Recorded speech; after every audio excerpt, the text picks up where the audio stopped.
The sun bled across the horizon of Xylos Prime, a world nestled deep within the largely unexplored reaches of the Ultima Segmentum, far from the established lines of Imperial or Tau control. For millennia, Xylos Prime had been a silent, verdant tomb, its ancient, towering forests of petrified wood casting long, skeletal shadows across forgotten canyons. But silence, in the grim darkness of the far future, is merely the prelude to screams. Here, on this isolated world, a small, fanatical cult dedicated to the changer of ways had taken root. Its deluded followers, drawn by whispers from the void, promising enlightenment and power. They were a festering pustule on the skin of an otherwise pristine world, unnoticed by the wider galaxy until the Chimerax kindred arrived. The Chimerax were KROOT', a nomadic alien species renowned for their unique evolutionary path, guided by their shapers through the consumption of their enemies. They sought strength, wisdom, and resilience, their genetic code constantly shifting, adapting, absorbing the essence of those they devoured. Shaper Cathar, a creature of immense age and even greater cunning, led the Chimerax. His quilled hide bore the scars of 100 battles, his sharp eyes, black as polished obsidian, had witnessed the rise and fall of empires. The savagery of orcs, the cold precision of the Asildari, and the brutal efficiency of the Imperium. He had guided his kindred through countless feeding cycles, always seeking the genetic pinnacle, the optimal path for their species. Their current hunt, however, was born not of a tactical need, but a desperate, gnawing hunger. Generations of consuming the genetically stagnant, the common foot soldiers of various xenos and human empires, had dulled their evolutionary edge. The Chimerax felt a slow, insidious decline, a weakening of their spirit bones. They needed something new, something potent. Reports filtered through the labyrinthine networks of KROOT' mercenaries and whispered across the warp lanes by less scrupulous navigators, spoke of Xylos Prime as a world teeming with strange, potent energies. Cathar, with his ancient wisdom, felt a pull, a resonance that promised unique sustenance. He led his shaper pack, the core of his kindred, the most genetically pliable and spiritually attuned of his warriors, deep into the forbidden forests, their clawed feet padding silently across the dust of eons.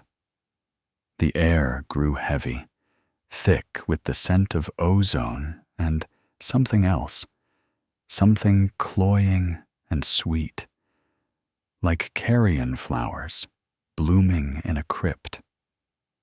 They found the cult's encampment in a vast, natural amphitheater carved by ancient seismic forces. It was a place of twisted totems fashioned from calcified wood, draped with the flayed skins of unknown beasts and the grim detritus of human sacrifice. Chanting echoed through the stone, guttural and off-key, rising and falling in an insane symphony that grated on the KROOT'S natural senses. The cultists themselves were a pitiable sight. Robed figures, faces distorted by crude mutations, or the desperate zeal of their faith. Their leader, a corpulent, bald man named High Seer Thula, stood upon a crude altar, his hands raised to the roiling purple skies that pulsed above. Thula, though outwardly human, was a vessel of the warp, a minor psychic conduit for the insidious whispers of Tsench. His thoughts, raw and chaotic, were like jagged shards of glass in the ether, a cacophony that drew the chimeras like vultures to a dying beast. Cathar watched, hidden amidst the petrified giants, his pulse quickening not with fear, but anticipation. This was the potency he had sought. The energy Thule exuded was unlike anything the KROOT had encountered.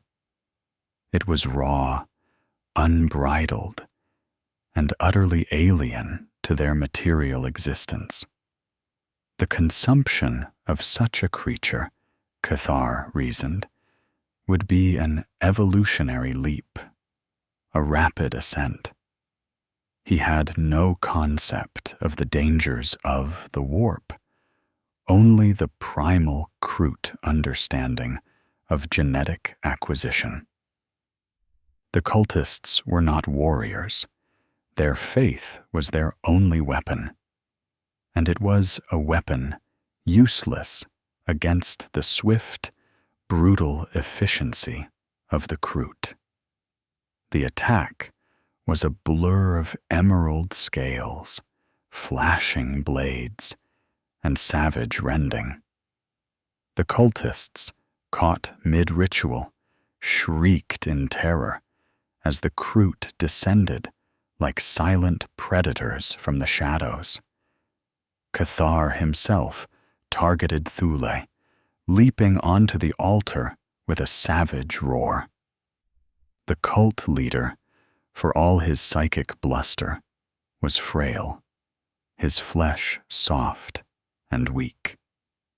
He shrieked, a high, piercing sound that resonated with psychic feedback, sending a ripple of nauseating disorientation through the attacking KROOT. But it was not enough. Cathar's ancestral blades, honed to razor sharpness, silenced him with brutal efficiency. Then came the feasting. The chimeras, their beaks dripping with ichor, tore into the cultists. The meat was strange, not like the tough, stringy flesh of orcs or the sinewy muscle of Imperial guardsmen. It was electrified, humming with a low, unnatural current. As they consumed, a profound change began. It was not merely the absorption of muscle and bone, but something deeper, something that burrowed into their very souls. The essence of the cultists, their devotion, their warped beliefs, and most critically, the raw, uncontrolled psychic energy that had coursed through Thule, began to flow into the KROOT. Cathar was the first to feel it. As he gnawed on Thula's still twitching brain, a supernova erupted behind his eyes. Visions, kaleidoscopic and terrifying, flooded his consciousness. Impossible geometries, faces of laughing demons, the cold, calculating machinations of a vast, unseen intelligence. He staggered back, a guttural cry escaping his throat, his mind overwhelmed by the torrent. He saw his kindred, their eyes wide and glazed, experiencing similar, if lesser, convulsions. A KROOT hound, usually a creature of unwavering loyalty, let out a pained whimper and thrashed violently, its small body spasming as tendrils of raw, purple energy arced between its quills. One KROOT warrior, a veteran of countless skirmishes, suddenly froze, then clutched his head, roaring in agony as blood streamed from his nose and eyes. A moment later, his entire body spasmed, bones audibly cracking under unseen force, before his head exploded in a spray of gore and brain matter. Panic, a sensation rarely known to KROOT shapers, began to gnaw at Cathar. He had sought power, genetic refinement, but this was something else entirely. This was a violation, a forced mutation, not of flesh, but of spirit. The whispers of the void were no longer external, but inside them, twisting, turning, reshaping their very essence. The skies above them, already bruised purple, began to swirl faster, forming a vortex of crackling, unnatural light. From within the vortex, faint, mocking laughter seemed to echo, a sound that chilled Cathar to his very core. He had opened a door, not to evolutionary advancement, but to a hellish abyss. The Chimerak's kindred had consumed the chaos, and the chaos, in turn, began to consume them. The true horror had only just begun. The aftermath of the feast on Xylos Prime was not the usual satiated calm that followed a successful hunt, but a maelstrom of agony and confusion. The KROOT of the Chimeraks, kindred, writhed and shrieked, their usually stoic countenances contorted in expressions of unprecedented terror. The raw essence of the chaos cultists, infused with the subtle, insidious touch of Tzientch, had not merely been absorbed. It had ignited something within them. Their intricate KROOT biology, designed to adapt and integrate genetic material, was now grappling with something entirely non-physical, something drawn from the very fabric of the warp. Cathar, still reeling from the psychic supernova that had erupted in his own mind, watched his kindred collapse around him. The air thrummed with unseen energies, crackling like an invisible thunderstorm. One moment, a KROOT warrior, his feathers usually a vibrant green, was clawing at his own face, screaming about impossible colors and shapes. The next, a violent concussion of force rippled outwards from his body, pulverizing the ancient, petrified wood around him into fine dust and sending several of his kinsmen flying. The warrior himself slumped, dead, his eyes wide and vacant, brain hemorrhaged by the sheer force of the outgoing psychic blast. A KROOT hound, one of the smaller, swifter hunters, began to foam at the mouth, its barks turning into tortured yelps.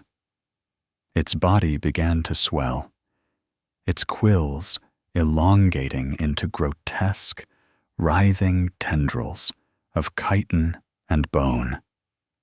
Its jaw distended, teeth growing unnaturally long and sharp, as if attempting to consume itself.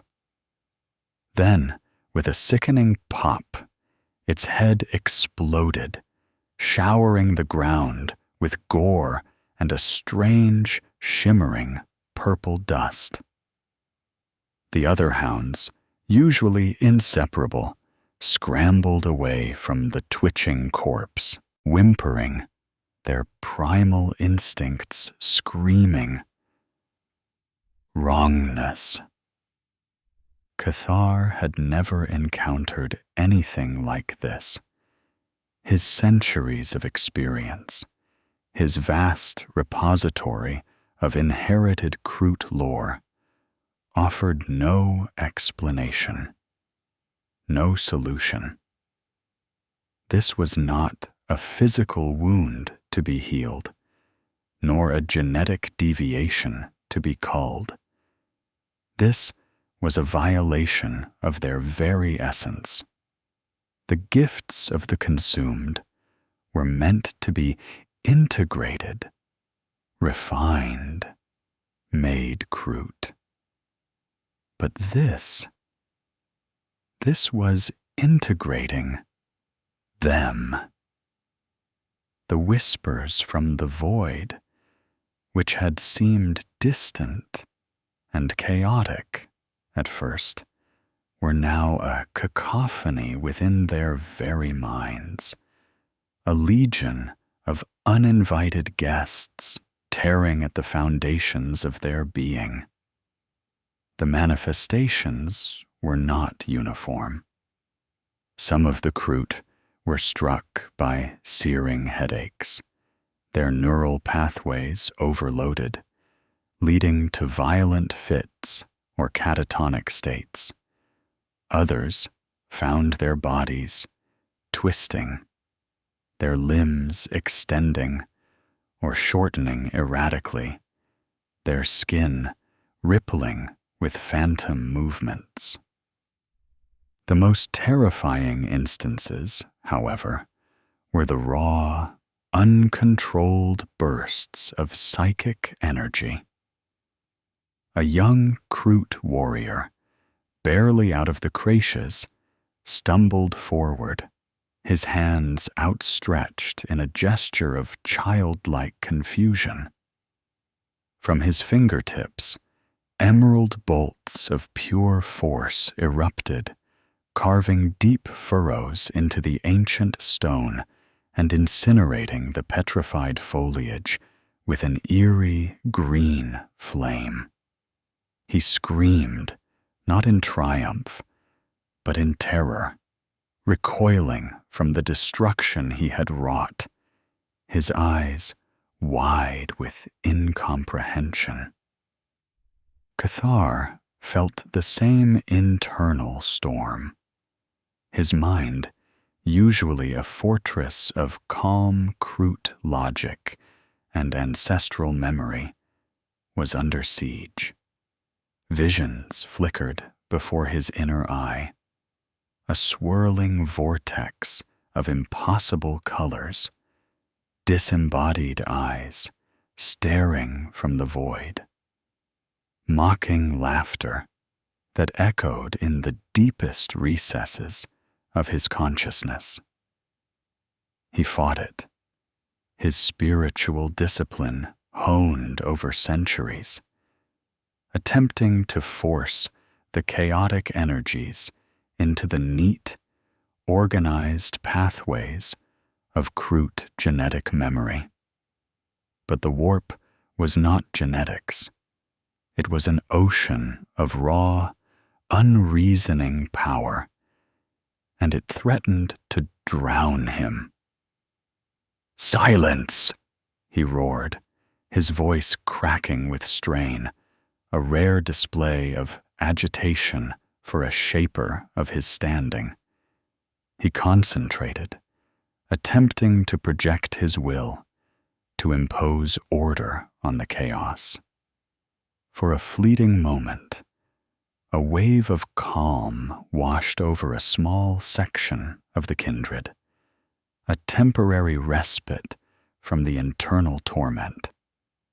But it was like trying to hold back an avalanche with a single hand. The calm shattered, replaced by an even more violent resurgence of psychic energy.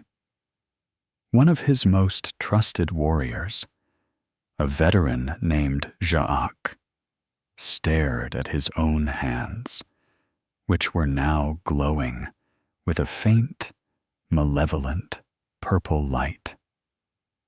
He tried to speak, but only a gurgling sound escaped his throat as his jaw dislocated, his facial muscles twitching uncontrollably.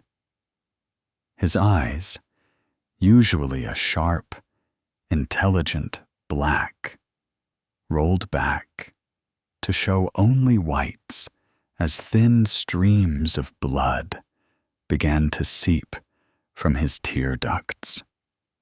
He began to float, slowly, inexorably upwards, his body contorting into unnatural angles as if pulled by invisible strings.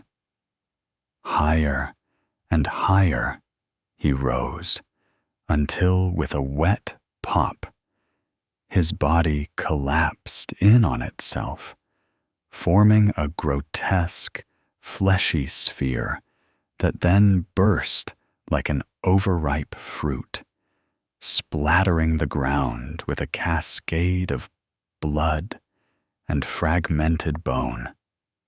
The stench of ozone, burnt flesh, and something indefinably wrong hung heavy in the air.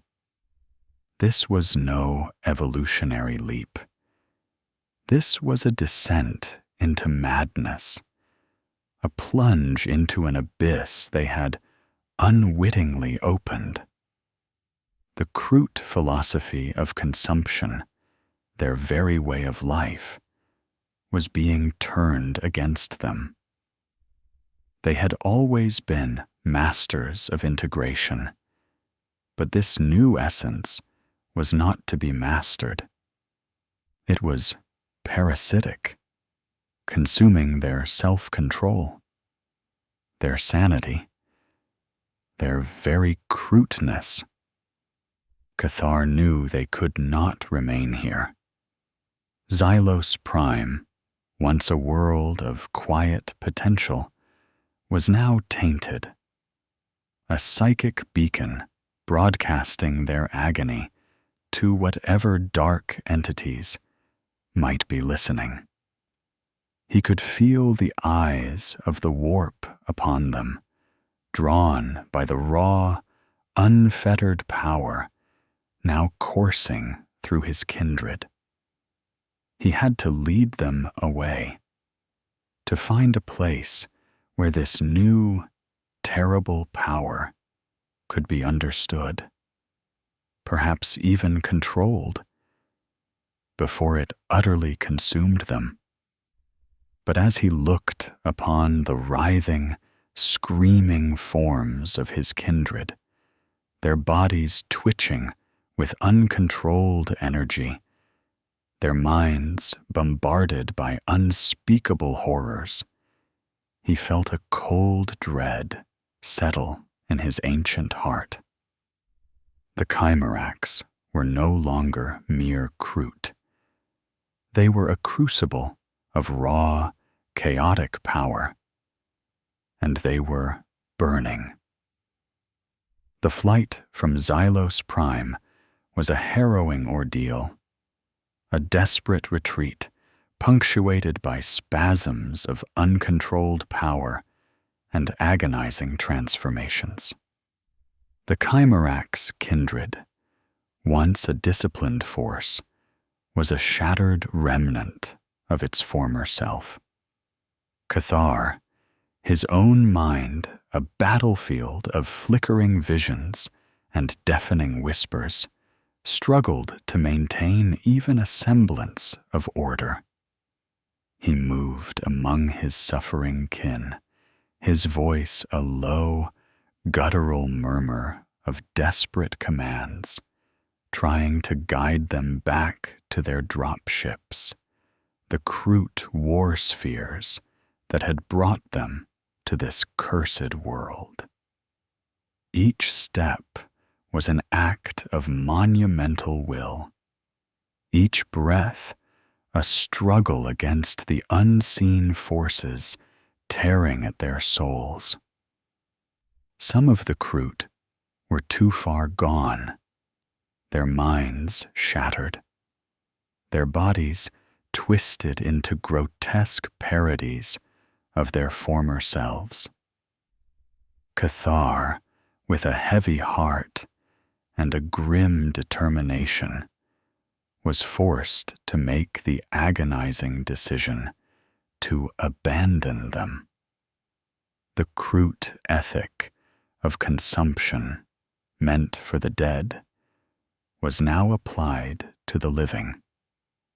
Their writhing, psychic shattered forms devoured by their still sane kin in a desperate, horrifying attempt to understand and perhaps mitigate the rampant energies.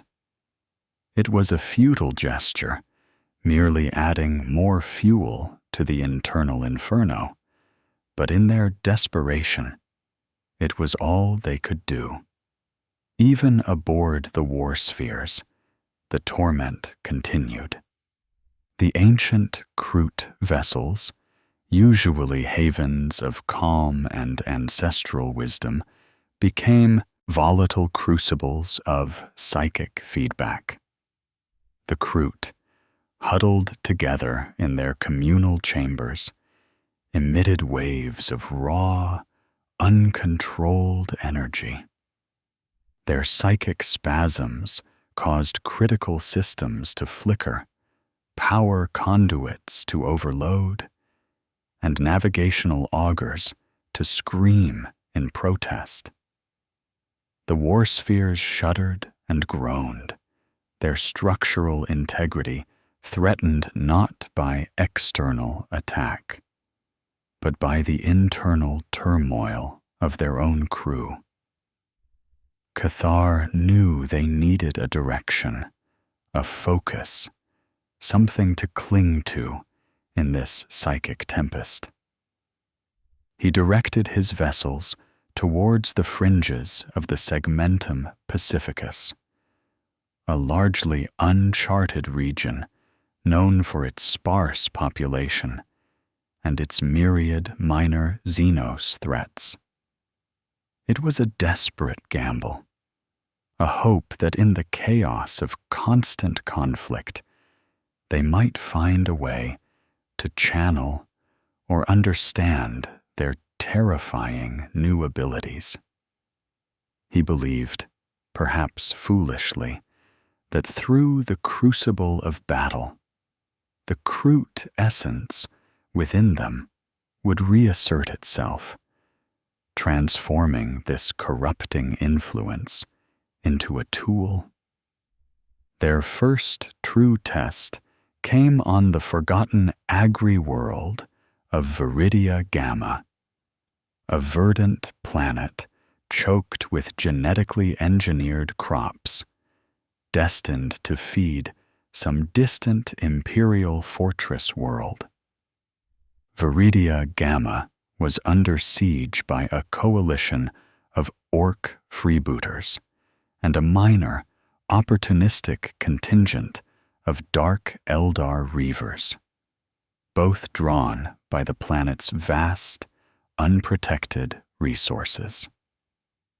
The Imperial governor had long since fled, leaving behind a skeleton crew of PDF and a few bewildered Imperial Guard regiments to face the onslaught. Cathar initially intended to observe, to understand this new battlefield dynamic. But the orcs, with their crude but effective perception of raw power, quickly detected the psychic disturbances emanating from the KROOT war spheres.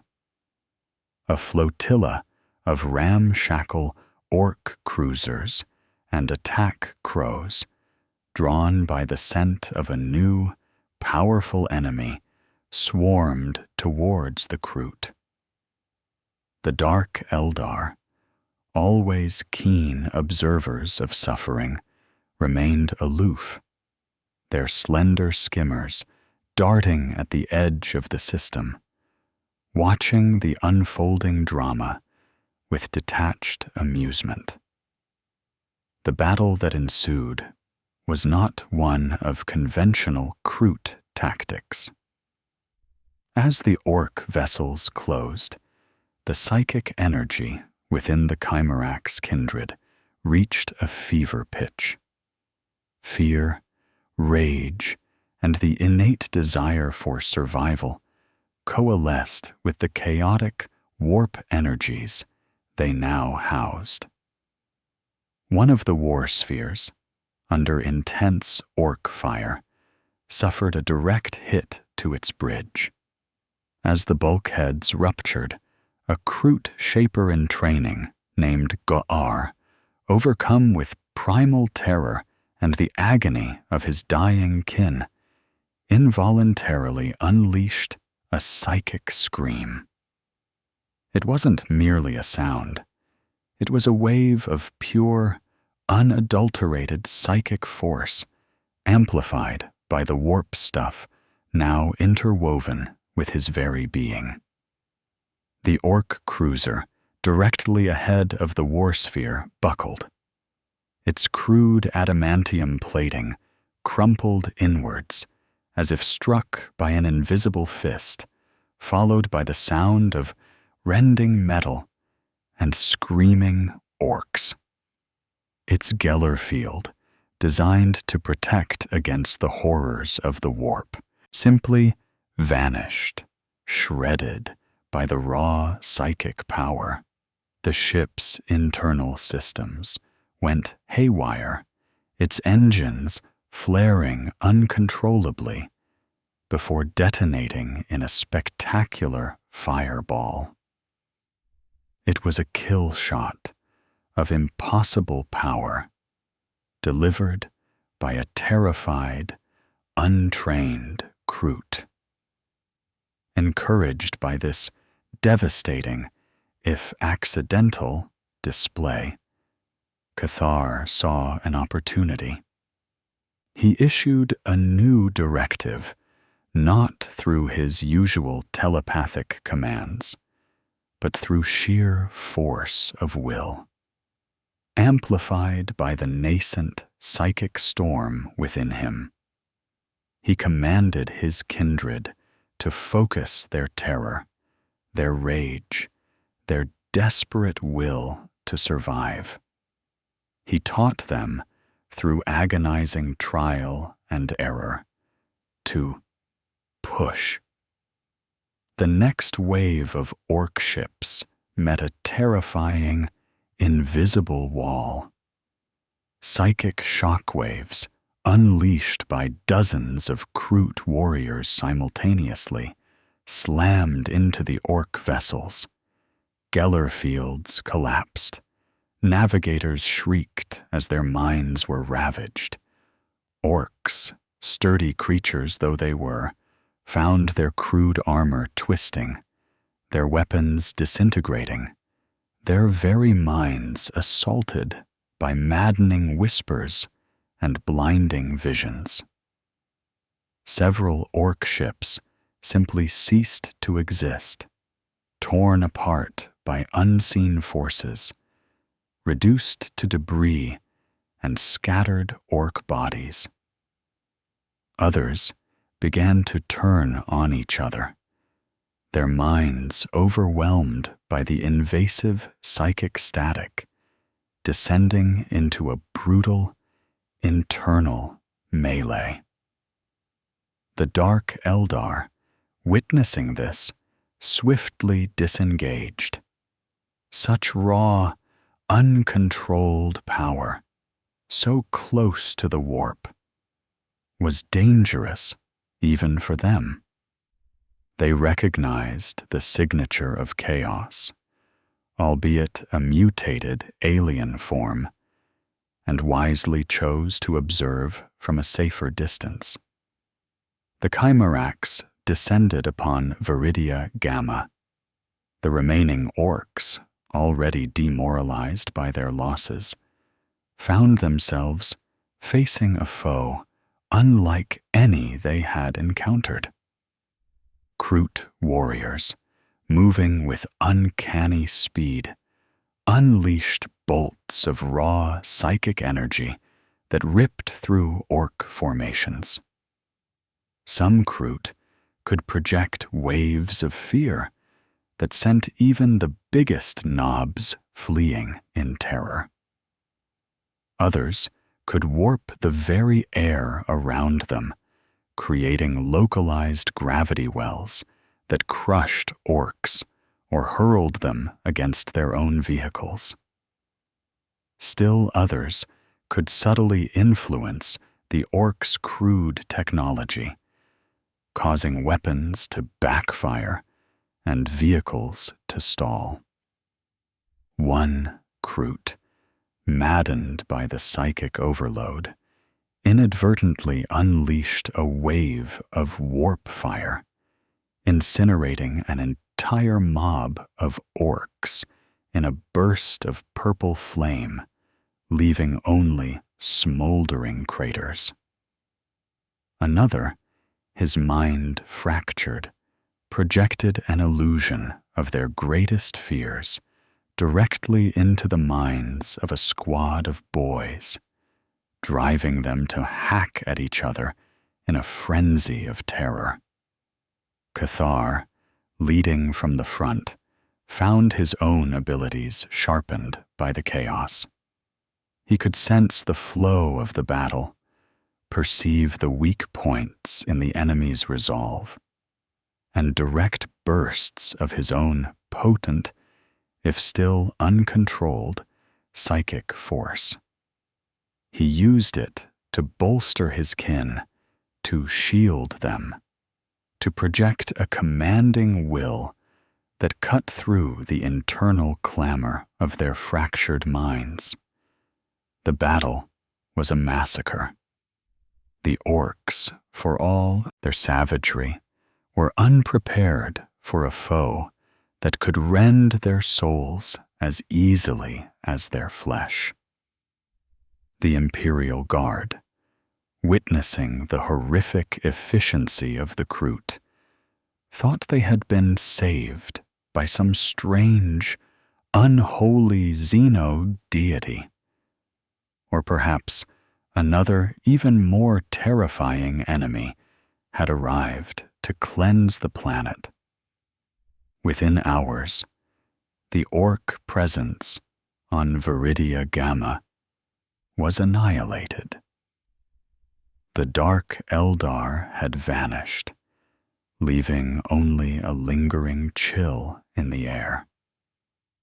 The Imperial Guard, huddled in their makeshift fortifications, watched with a mixture of awe and terror as the Kroot, now glowing faintly with residual psychic energy, began to feast on the fallen orcs, their faces still contorted with a mixture of triumph and internal torment. This was not a clean victory. It was a horrifying display of raw, uncontrolled power, a testament to the devastating potential of their new, cursed evolution. They had survived.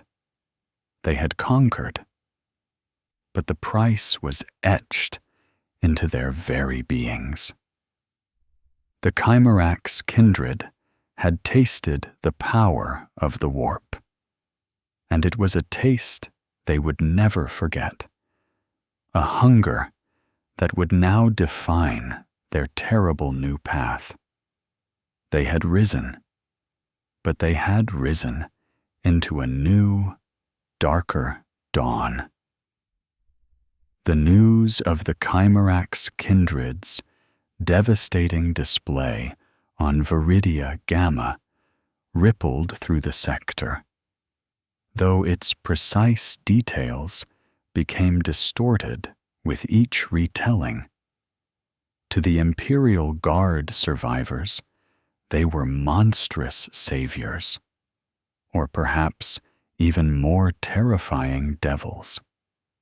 To the retreating Dark Eldar, they were a curiosity, a raw, uncontrolled expression of the great enemy, best left to consume itself. But to the Toe Empire, whose nascent expansion spheres were slowly but surely encroaching upon this very region, the reports struck with the force of a thunderclap, igniting a mixture of confusion, revulsion, and profound fear. The Toe had long considered the Kroot an integral, if somewhat unpredictable, part of their burgeoning empire. Kroot auxiliaries were valued for their ferocity, their unique ability to adapt, and their grim adherence to contracts. They were seen as a species that, with proper guidance and education under the benevolent umbrella of the greater good, could be uplifted, brought into the light of reason and scientific progress. The Kroot, for their part, tolerated the Toe, appreciating their advanced technology and the opportunities for genetic acquisition that Tau-led campaigns provided. It was a symbiotic, if fundamentally pragmatic, relationship. But the reports from Viridia Gamma shattered this carefully constructed paradigm. Tau pathfinders, deployed to investigate the sudden silence of Imperial outposts and the anomalous energy signatures, discovered scenes of unimaginable horror. The orc corpses had been devoured, not merely consumed, but twisted, some imbued with lingering psychic residue, their internal organs still crackling with purple light. Evidence of uncontrolled psychic phenomena was everywhere. Craters formed by unseen force, structural damage consistent with warp energies, and, most damningly, the lingering, nauseating psychic echoes that even unaugmented Tau could feel as a profound sense of wrongness. Ethereal Anshiar, a stern and pragmatic leader assigned to the advancing fourth sphere expansion, received the initial reports with a mixture of disbelief and growing dread. He had always preached patience and understanding with the KROOT, advocating for their gradual integration into Tau society. But what was described was beyond integration. It was an aberration. Psychic manifestations, the report from his lead watercast investigator, Porla Taunami, stated with clinical precision, of a highly volatile and destructive nature. The source is unequivocally identified as the Chimerax kindred. Further, analysis of energy signatures suggests a non-physical component, consistent with preliminary, unsubstantiated Imperial reports of warp energies. The KROOT have engaged in unprecedented levels of psychic aggression, causing catastrophic damage to both enemy and environment. Anshiar listened, his usually serene expression hardening into a mask of grim resolve. The Tau had a profound, almost innate aversion to psychic abilities. Their species possessed no psychic talents of their own, and their scientific understanding struggled to rationalize the unpredictable, often horrifying nature of the warp. To them, psychers were dangerous anomalies, conduits for unseen horrors, a breach in the orderly, predictable universe. For their KROOT auxiliaries, their allies, to manifest such abilities, and in such a raw, uncontrolled manner, was an affront to everything the Tau believed in.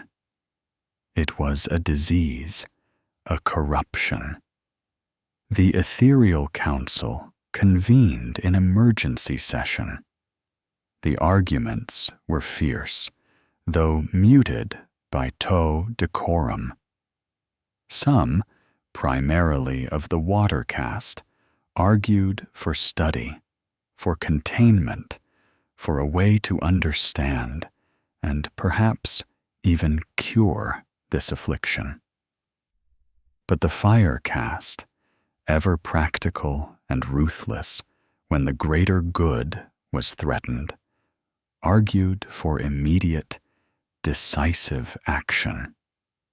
The KROOT were consuming something alien, something dangerous, something that threatened the purity of their own species, and by extension, the entire Tau empire.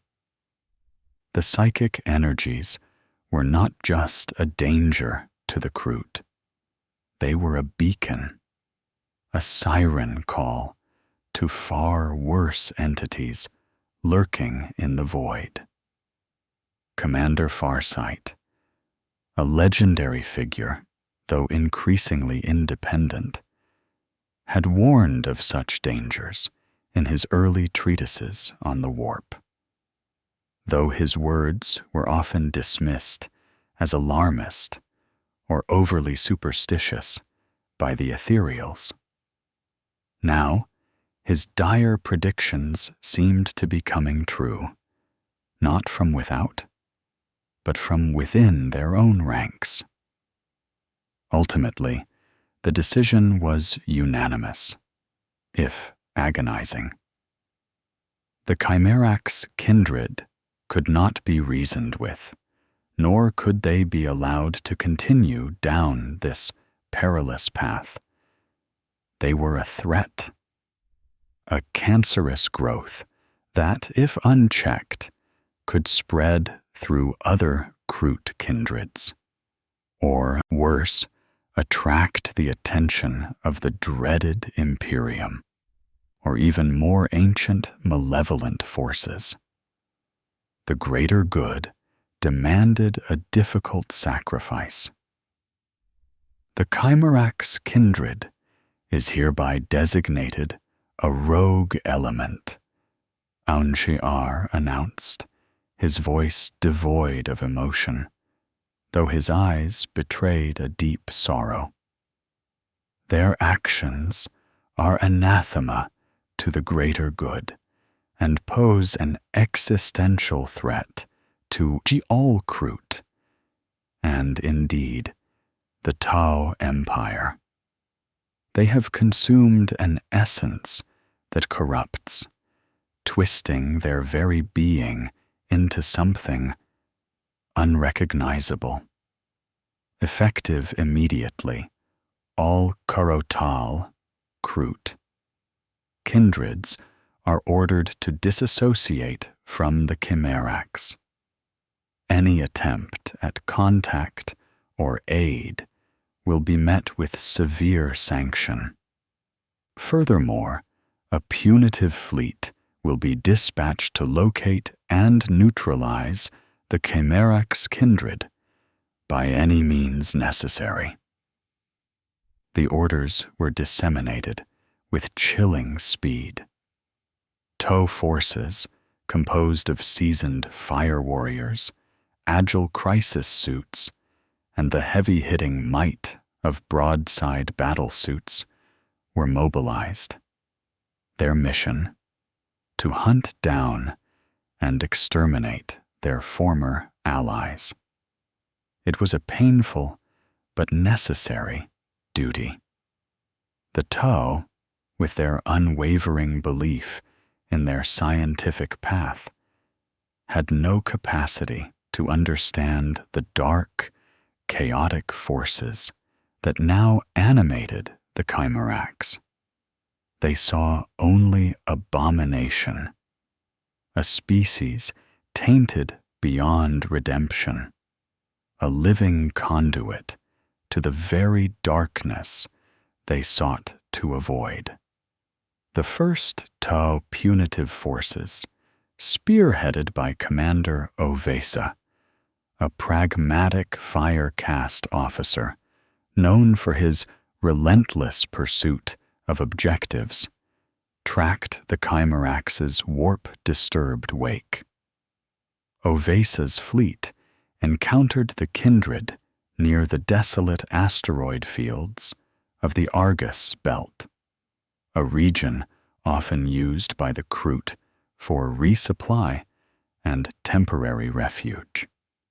The KROOT war spheres, still shuddering from the internal psychic strain, were caught off guard. Ovesa broadcast a final message, his voice a cold, synthesized command through the void. Chimerax Shaper Cathar, by order of the Ethereal Council, you and your kindred are declared anathema. Surrender your vessels and your lives for the greater good. Refusal will result in immediate termination. Cathar's psychic-scarred mind processed the message. He understood the Tau. He understood their fear, their rigid adherence to what they perceived as order. But surrender? To give up the horrifying power that had saved them, that now was them? Never. Not after what they had endured, not after the sacrifices. We are KROOT, Cathar broadcast back, his voice resonating with a strange, distorted echo, laced with a barely contained power that made the Tau communications officers flinch. We adapt. We evolve. You seek to prune the tree before it bears its strangest fruit. We will not be culled. The tow fleet opened fire. Plasma bursts, railgun slugs, and missile barrages lanced across the void, impacting the KROOT warspheres with devastating force. The kindred, battered and still reeling from their internal struggles, returned fire with desperate ferocity. But it wasn't enough. Their conventional weapons were outmatched by tow precision.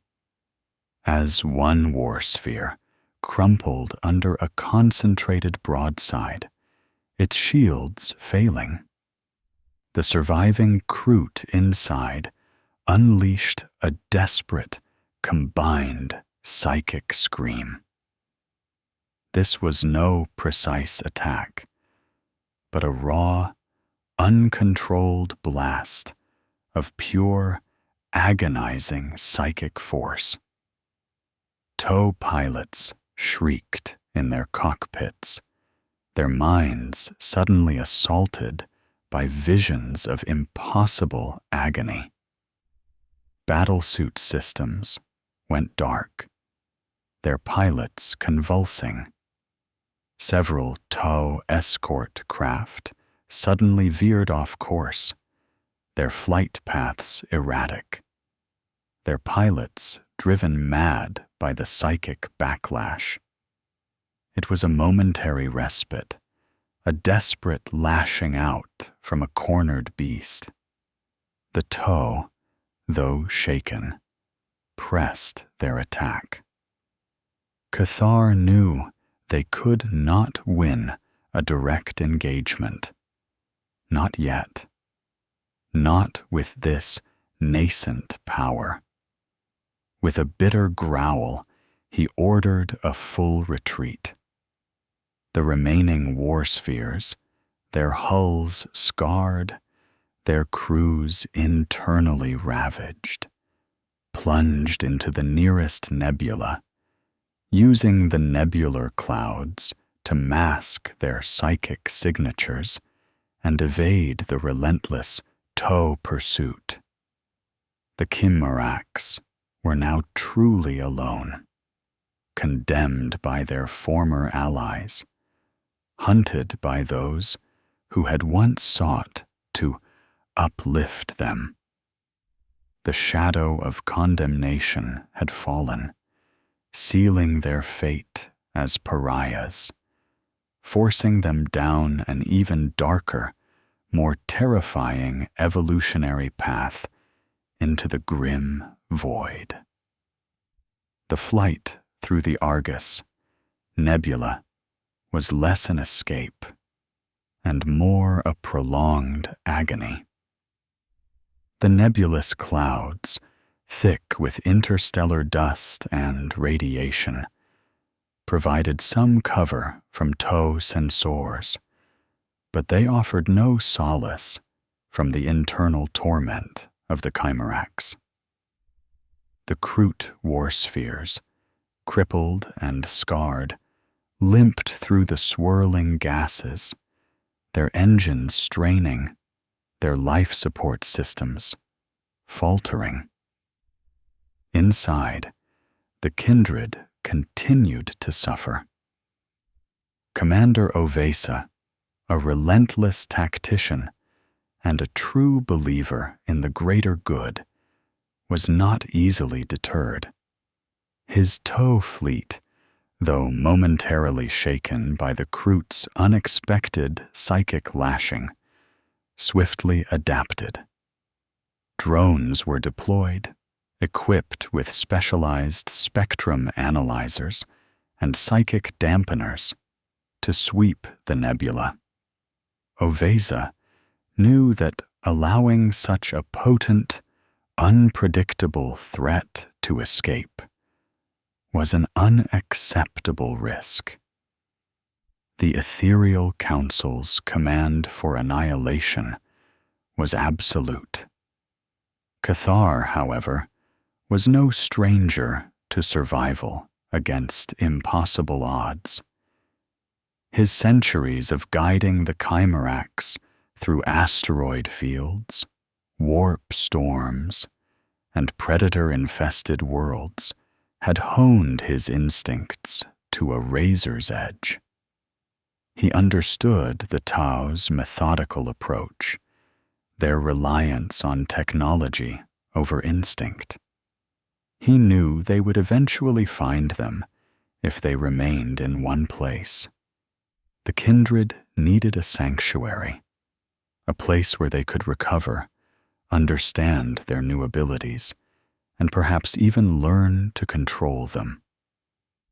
He directed the crippled war spheres towards a desolate, uncharted asteroid cluster nestled deep within the nebula's heart, a labyrinthine maze of rock and ice known only as the Screaming Maw in hushed KROOT whispers. It was a place of ill omen, rumored to be haunted by the spirits of ancient, forgotten races, but its sheer geological complexity offered the best chance for evasion. As they navigated the treacherous asteroid fields, the Chimerax continued to wrestle with their inner demons. The raw chaos energy, unchanneled and untamed, manifested in ever more disturbing ways. Some KROOT developed horrific, asymmetrical growths, their quills turning black and brittle, their flesh becoming sickly pale or erupting in boils of arcane significance. Others found their vocal cords mutating, their voices becoming a cacophony of inhuman growls, snarls, and the echoing whispers of unseen entities. The most disturbing change was in their very presence. The air around them seemed to shimmer with a malevolent heat, and nearby Tau drones would inexplicably malfunction, their delicate internal systems frying as if exposed to a powerful, corrupting electromagnetic pulse. This growing aura of warp energy acted as a double-edged sword. It made them easier for the Tau to track with specialized augers, but also rendered the Tau's precision targeting systems unreliable. The Tau found their drones exploding without warning, their gun systems jamming, and their pilots experiencing sudden bouts of extreme paranoia and fear. Primitive but effective KROOT psychic countermeasures. Ovesa, recognizing the escalating threat, took a bold, desperate gamble. He personally led a squadron of crisis suits, accompanied by a contingent of stealthy, ghost keel battle suits, into the depths of the nebula. His objective was clear: a surgical strike to eliminate Shaper Cathar and dismantle the kindred's leadership, hoping to scatter and ultimately destroy the remaining KROOT. Ovesa considered this an act of mercy, a way to prevent the Chimerax from descending into utter demonhood. The Tau patrol found the Chimerax on a large, pockmarked asteroid, its surface riddled with caves and deep fissures. Cathar, sensing their approach through the psychic hum of the nebula, had deployed his remaining warriors in a cunning ambush. These KROOT were not the disciplined auxiliaries the TOW were accustomed to. They were raw, savage, and desperate, their eyes burning with a new, terrifying light.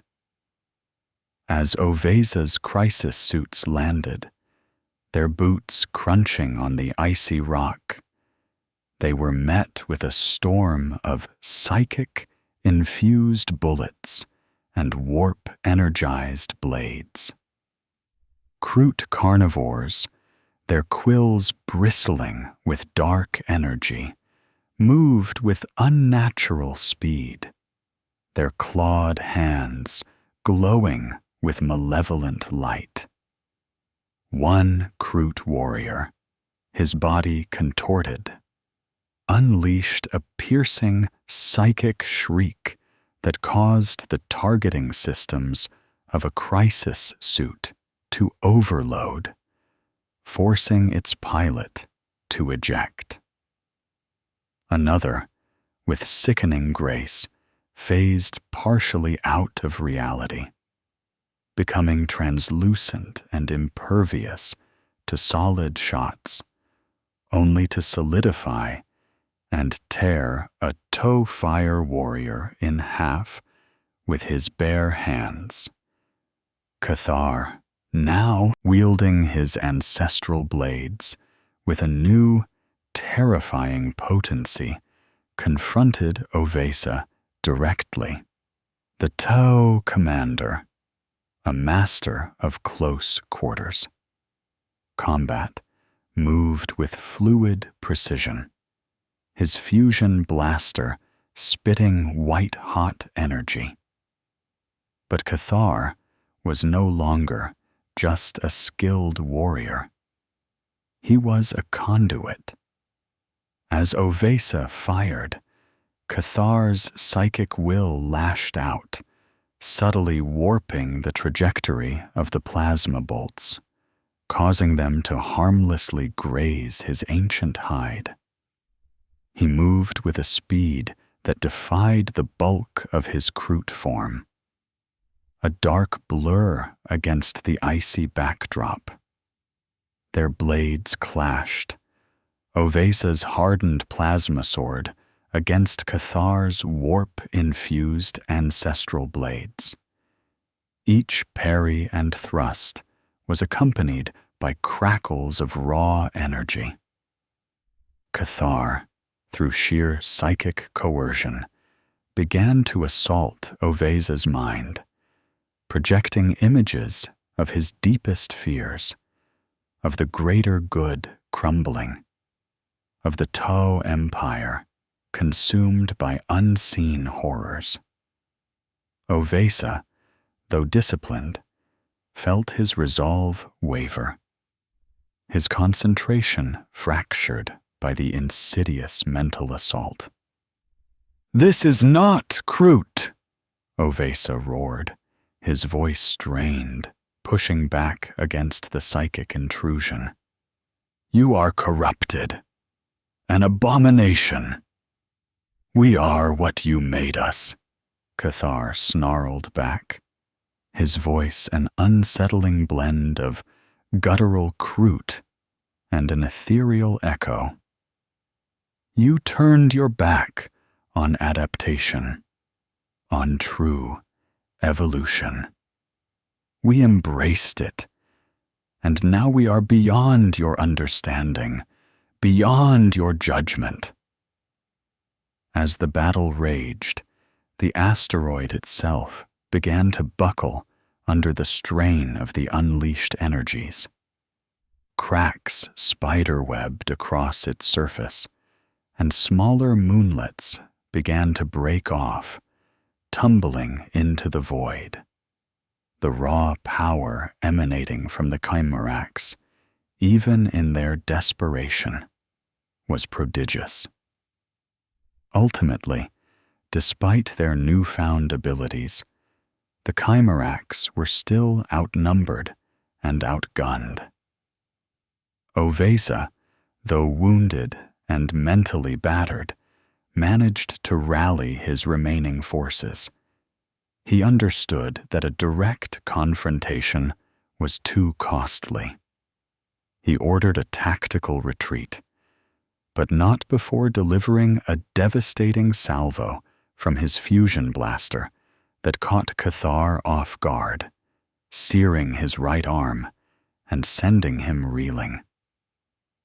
The TOW withdrew, but their mission was a failure. Cathar and the core of the Chimerac's kindred had survived. The TOW had lost precious units and learned a terrifying lesson.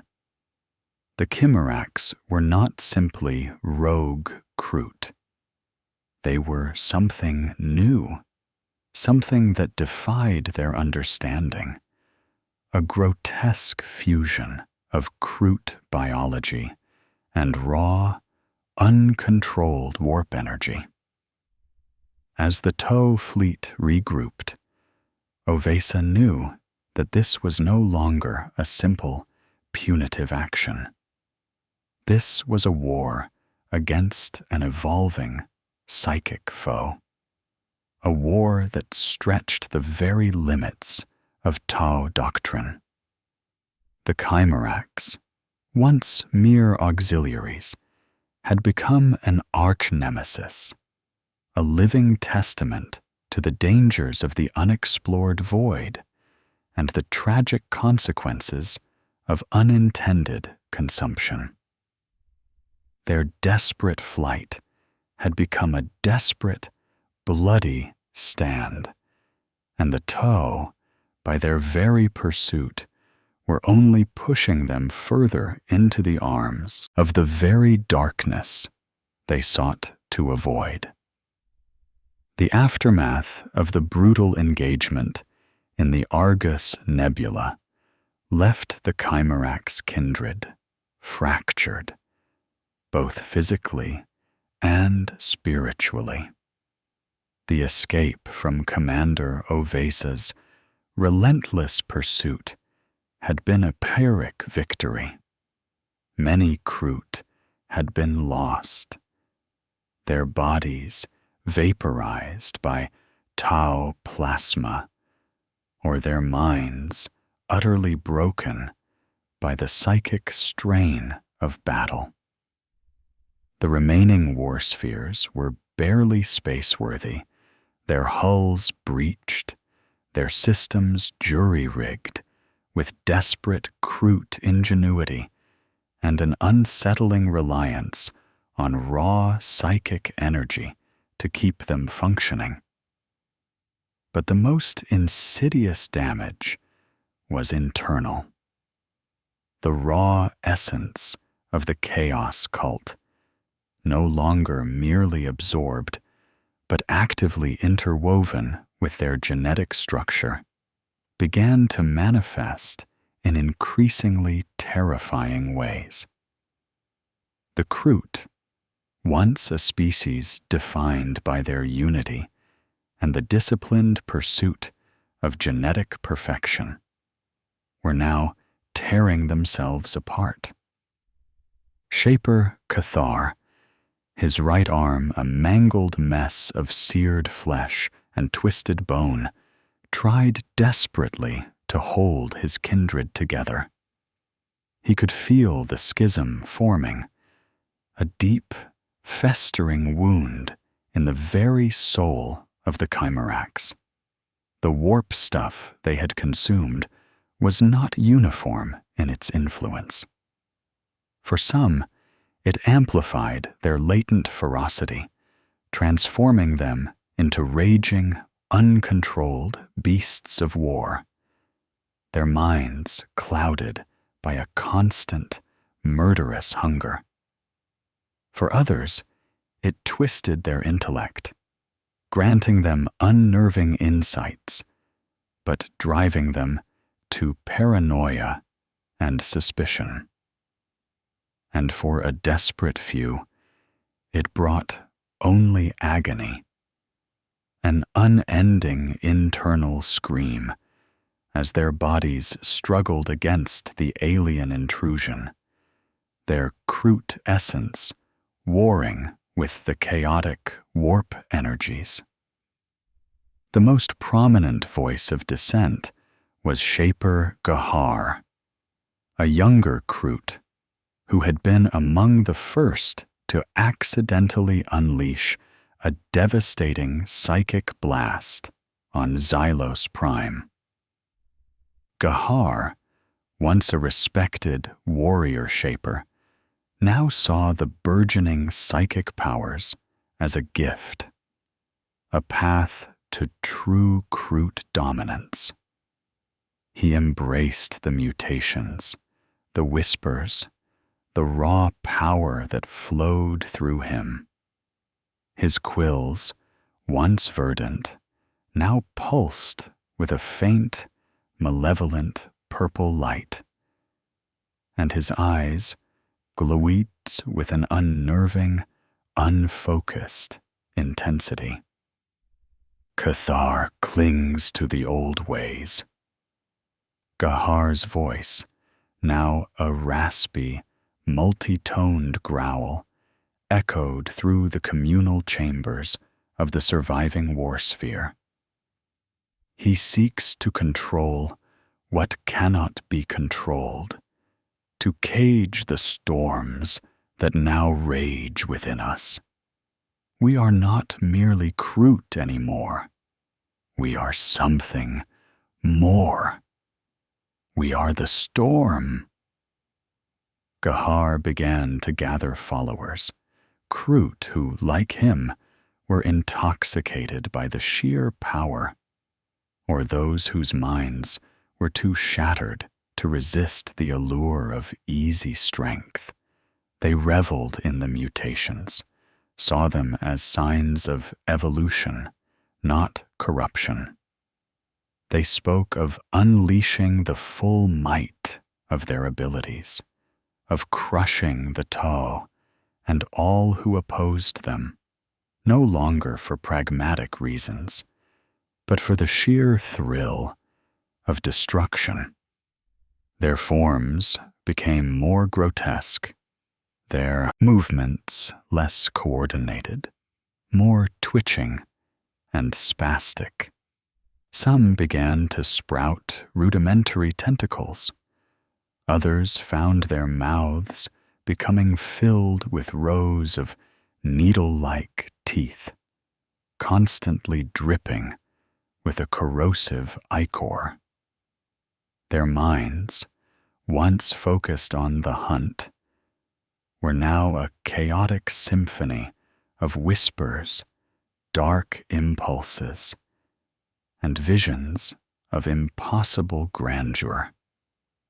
Cathar vehemently opposed this path. He understood the seductive nature of the power, for he felt it gnawing at his own soul, whispering promises of unimaginable might. But he also felt the insidious corruption, the slow erosion of their KROOT identity, the loss of their unity, their ancestral knowledge. He saw the visions for what they truly were: tantalizing lies, promises of glory that led only to damnation. "This is not strength, Gahar," Cathar countered, his voice resonating with ancient authority, even as pain lanced through his injured arm. "This is madness. This is the parasite consuming the host. You welcome it, but it does not serve us. It serves itself." The internal debates often erupted into violent, uncontrolled psychic outbursts. Arguments over strategy, over the next feeding ground, over the very definition of their kindred, would suddenly trigger a KROOT to lash out with a burst of psychic flame, or a localized gravity well, or a telekinetic shove that sent kinsmen flying. These incidents only further frayed the kindred's unity, deepening the fear and distrust. One particularly grim incident occurred during a desperate attempt to patch a breach in a war sphere's hull. A KROOT engineer, attempting to mend a failing power conduit, was overcome by a wave of psychic agony. His mind snapped, and he involuntarily unleashed a blast of warp energy that incinerated 2 of his fellow engineers and caused the very metal of the ship to ripple and melt like wax. His madness was a contagious disease, a dark reflection of the Tau's fear. Cathar understood that if the kindred was to survive, he needed to reassert control, to guide them away from Gahar's perilous path. He turned to the few remaining KROOT who still retained a semblance of their former selves, those who saw the horrors for what they were, who fought against the whispers in their minds. He sought out the ancient lore keepers, those who carried the deepest ancestral memories, hoping for guidance. But even their minds were becoming clouded, their memories fragmented by the psychic static.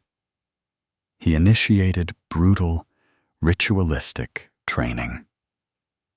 Those who still had some control over their powers were forced to practice, to attempt to focus the chaotic energies.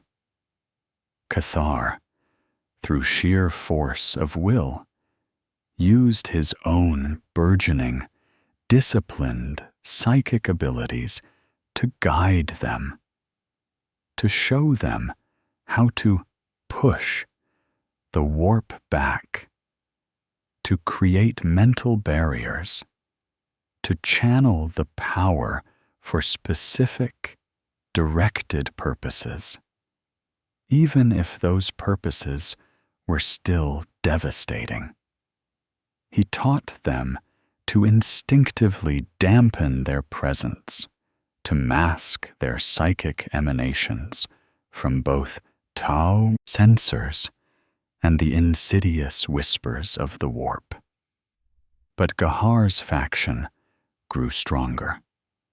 They believed Cathar's methods were weak. That restraint was an insult to the power they had gained. They yearned for unbridled might, for the raw, annihilating force that had crippled orc ships and devastated Tau warriors. They began to openly defy Cathar's orders, undertaking rogue feeding cycles, preying on whatever lesser life forms they could find, often leaving trails of psychic devastation in their wake. Their consumption was no longer about genetic refinement, but about satisfying an insatiable hunger for raw, uncontrolled power, feeding the entities that now stirred within them. The internal strife reached its climax on a barren asteroid, where the remaining war spheres had taken refuge for emergency repairs. Gahar, openly challenging Cathar's authority, declared that the Shaper was holding them back, that he was condemning them to stagnation and eventual defeat. He called for a new leader, one who would embrace the true potential of their evolution. The confrontation was brutal.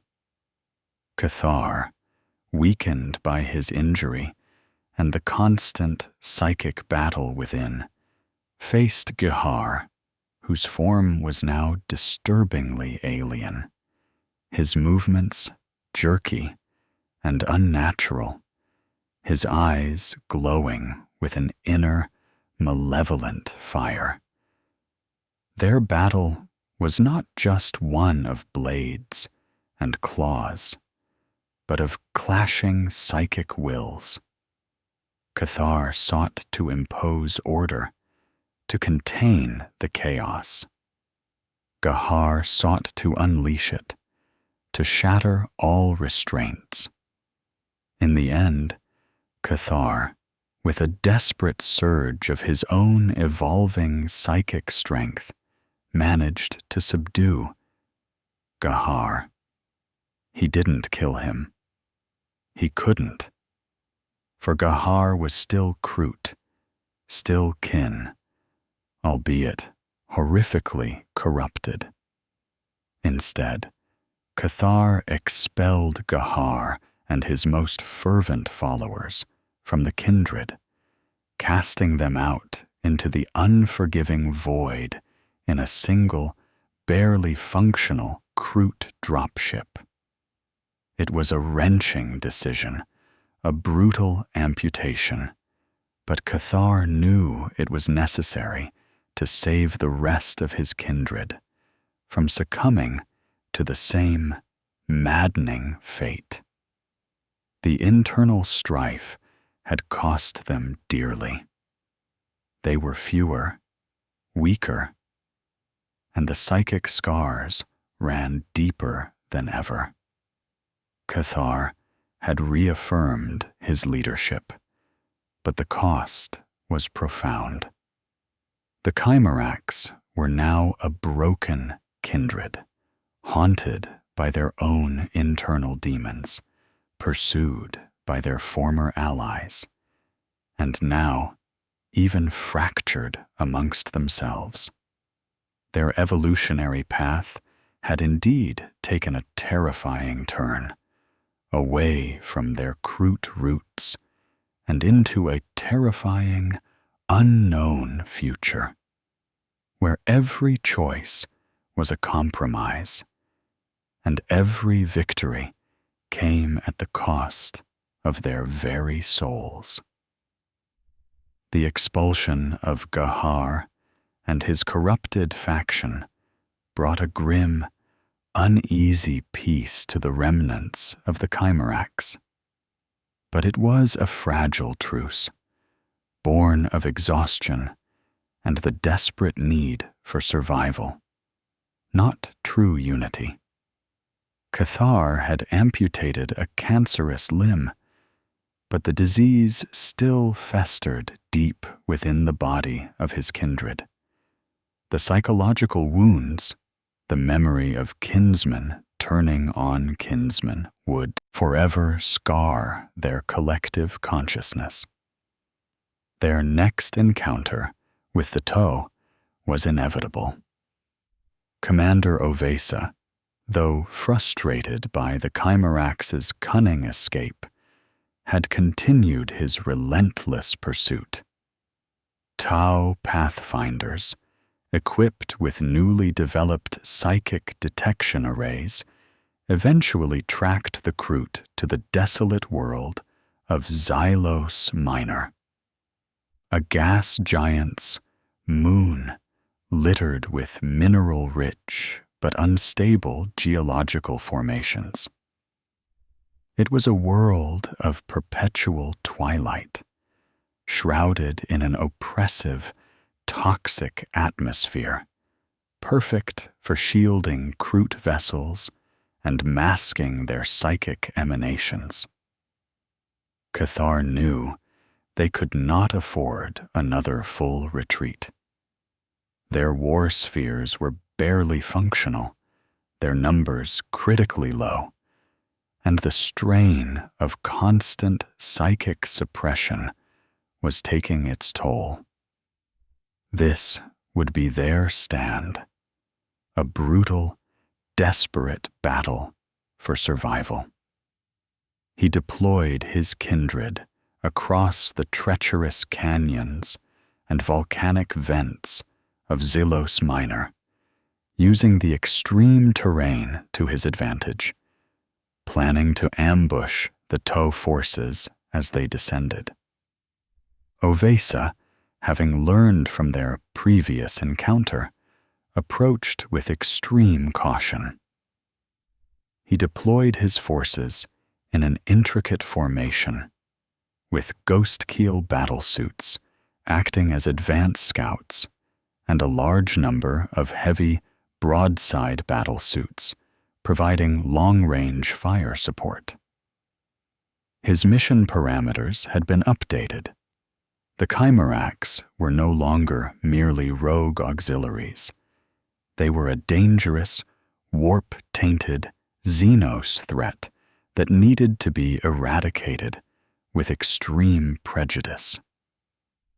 The battle began with a volley of railgun slugs from the broadside battlesuits, carving smoking furrows into the moon's surface, targeting suspected KROOT positions. But Cathar's kindred, now possessing a terrifying prescience, had anticipated the attack. They had burrowed deep into the volcanic rock, their natural camouflage enhanced by subtle psychic dampening fields.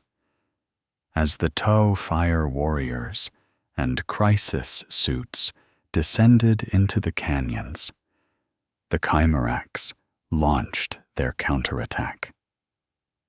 It was a horrifying display of their new, terrifying power. KROOT warriors, moving with blurring speed, emerged from the rock, their ancestral blades crackling with raw warp energy. They fought with a savage, desperate ferocity, their minds screaming with a primal rage amplified by the chaotic energies within them.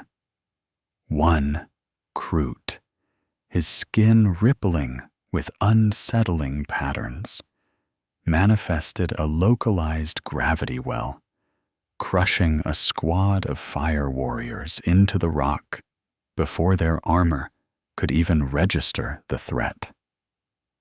Another, his eyes glowing with an emerald light, unleashed a directed psychic scream that detonated the power packs of 2 crisis suits, sending them tumbling to the ground in a shower of sparks and dead Tau pilots.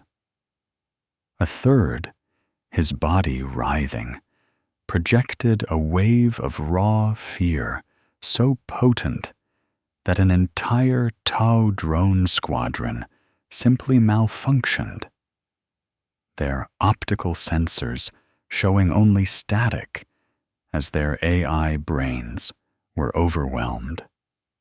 Cathar, still bearing the wound from Ovesa's fusion blaster, Basia, from the front, his ancient blades singing with dark power. He moved like a phantom, deflecting plasma bolts with an unseen force, his own psychic abilities honed by desperate practice. He had learned to channel the chaotic energy, not to control it perfectly, but to direct its raw, destructive potential. He could lash out with a burst of psychic force, shattering Tau optical sensors, or create momentary illusions that caused fire warriors to friendly fire in their confusion. Ovesa, witnessing the devastation, was both horrified and grimly impressed. These were not the Kroot he knew. They were faster, stronger, and wielded powers that defied all Tau scientific understanding. He realized with a chilling clarity that the Chimeraks, for all their internal suffering, had adapted. They had, in their own horrific way, evolved. The battle raged for hours across the toxic landscape.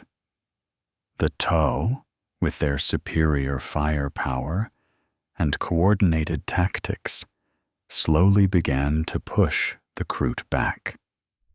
But every Tau victory came at a terrible price. Kroot warriors, near death, would unleash devastating, uncontrolled psychic blasts in their dying moments, often taking multiple Tau with them. Entire rock formations would explode or sink into bubbling magma pits as the psychic energies reacted violently with the unstable geology of Xylos Minor. The climax came when Ovesa, in his riptide battlesuit, cornered Cathar in a collapsing cavern. Plasma rifles and smart missiles tore through the rock, forcing Cathar to exert immense psychic energy to shield himself and his remaining warriors. "It ends here, Shaper," Ovesa's synthesized voice boomed. "This is not evolution. This is a curse. Surrender or be destroyed." "We will never surrender to those who fear true change," Cathar roared back, his voice thick with defiance and raw power. He unleashed a focused burst of psychic energy, not to attack Ovesa, but to destabilize the cavern around them. The ground beneath Ovesa's riptide buckled, sending the massive battlesuit stumbling. As the cavern collapsed around them, Cathar saw his opportunity. He knew he could not defeat Ovesa in a straight fight, but he could make him pay dearly.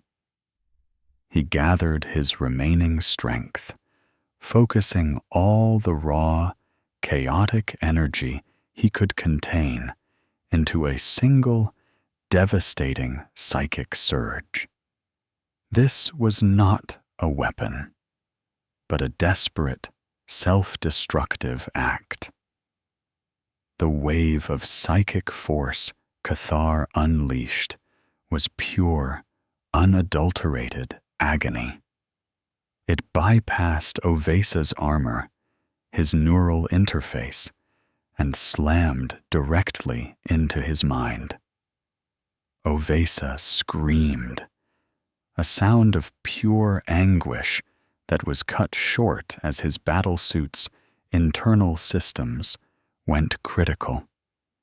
He felt his mind tearing, his memories of the greater good, of his comrades, of his very identity, being shredded by the warp-spawned fury.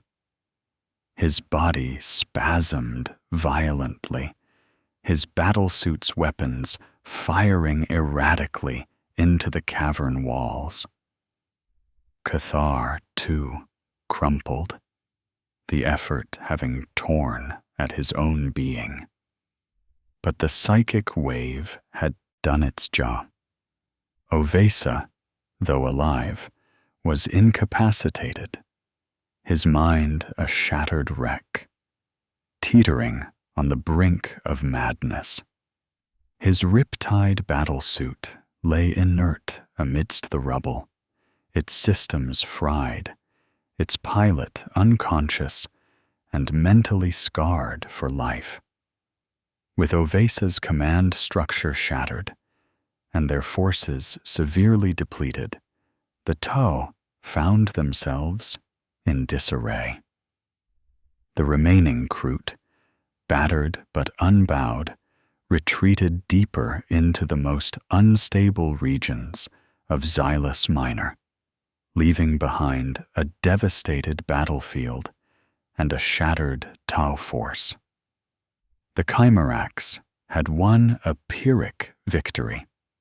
Commander Ovesa, the relentless arch-nemesis, was neutralized, but the kindred had paid an unimaginable price. Their numbers were drastically reduced, their bodies and minds more scarred than ever, and their path irrevocably altered.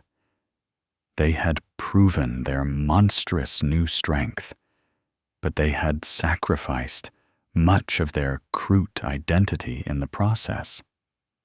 The victory tasted like ash in Cathar's mouth, a grim testament to the horrific cost of their survival, a testament to the fact that sometimes the greatest victories are indistinguishable from utter defeat.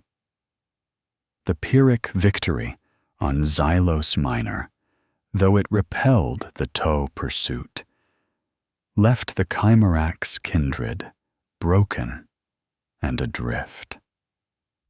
Commander Ovesa was incapacitated, his mind a shattered landscape of Xianchayan horrors. But the kindred itself was barely clinging to existence. Their war spheres were mortally wounded, requiring constant, desperate psychic intervention to remain functional. Their numbers were drastically reduced, and those who remained were grim, silent specters, haunted by the internal screams and visible mutations that now marred their KROOT forms. Cathar, his right arm still a raw, seared mess that throbbed with both physical and psychic agony, felt the weight of his decisions pressing down on him like the crushing void.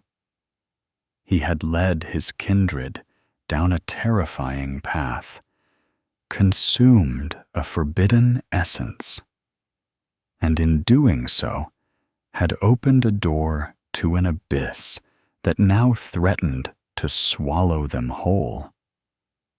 Yet they had survived. They had adapted, and in their grotesque transformations, they had found a new, horrifying form of power. As they drifted through the void, seeking a new, hidden refuge, the whispers grew louder. Not the chaotic, disembodied cries that had plagued them since Xylos Prime, but something more insidious, more focused. Cathar, in his meditations and his forced attempts to understand their new nature, began to discern patterns in the psychic static. Visions, once random and terrifying, now coalesced into fleeting, disturbing insights. He saw fragments of impossible structures, echoing laughter from across the gulf of reality, and the terrifying, multifaceted gaze of a vast, unseen intelligence. The whispers, however, were not merely a manifestation of their internal corruption. They were a direct communication, a slow, methodical infiltration into the collective consciousness of the Chimerax, the warp entity, a minor daemon of Tzench, or perhaps a fragment of a greater demon's awareness, had been drawn to the raw, untamed psychic energies they wielded.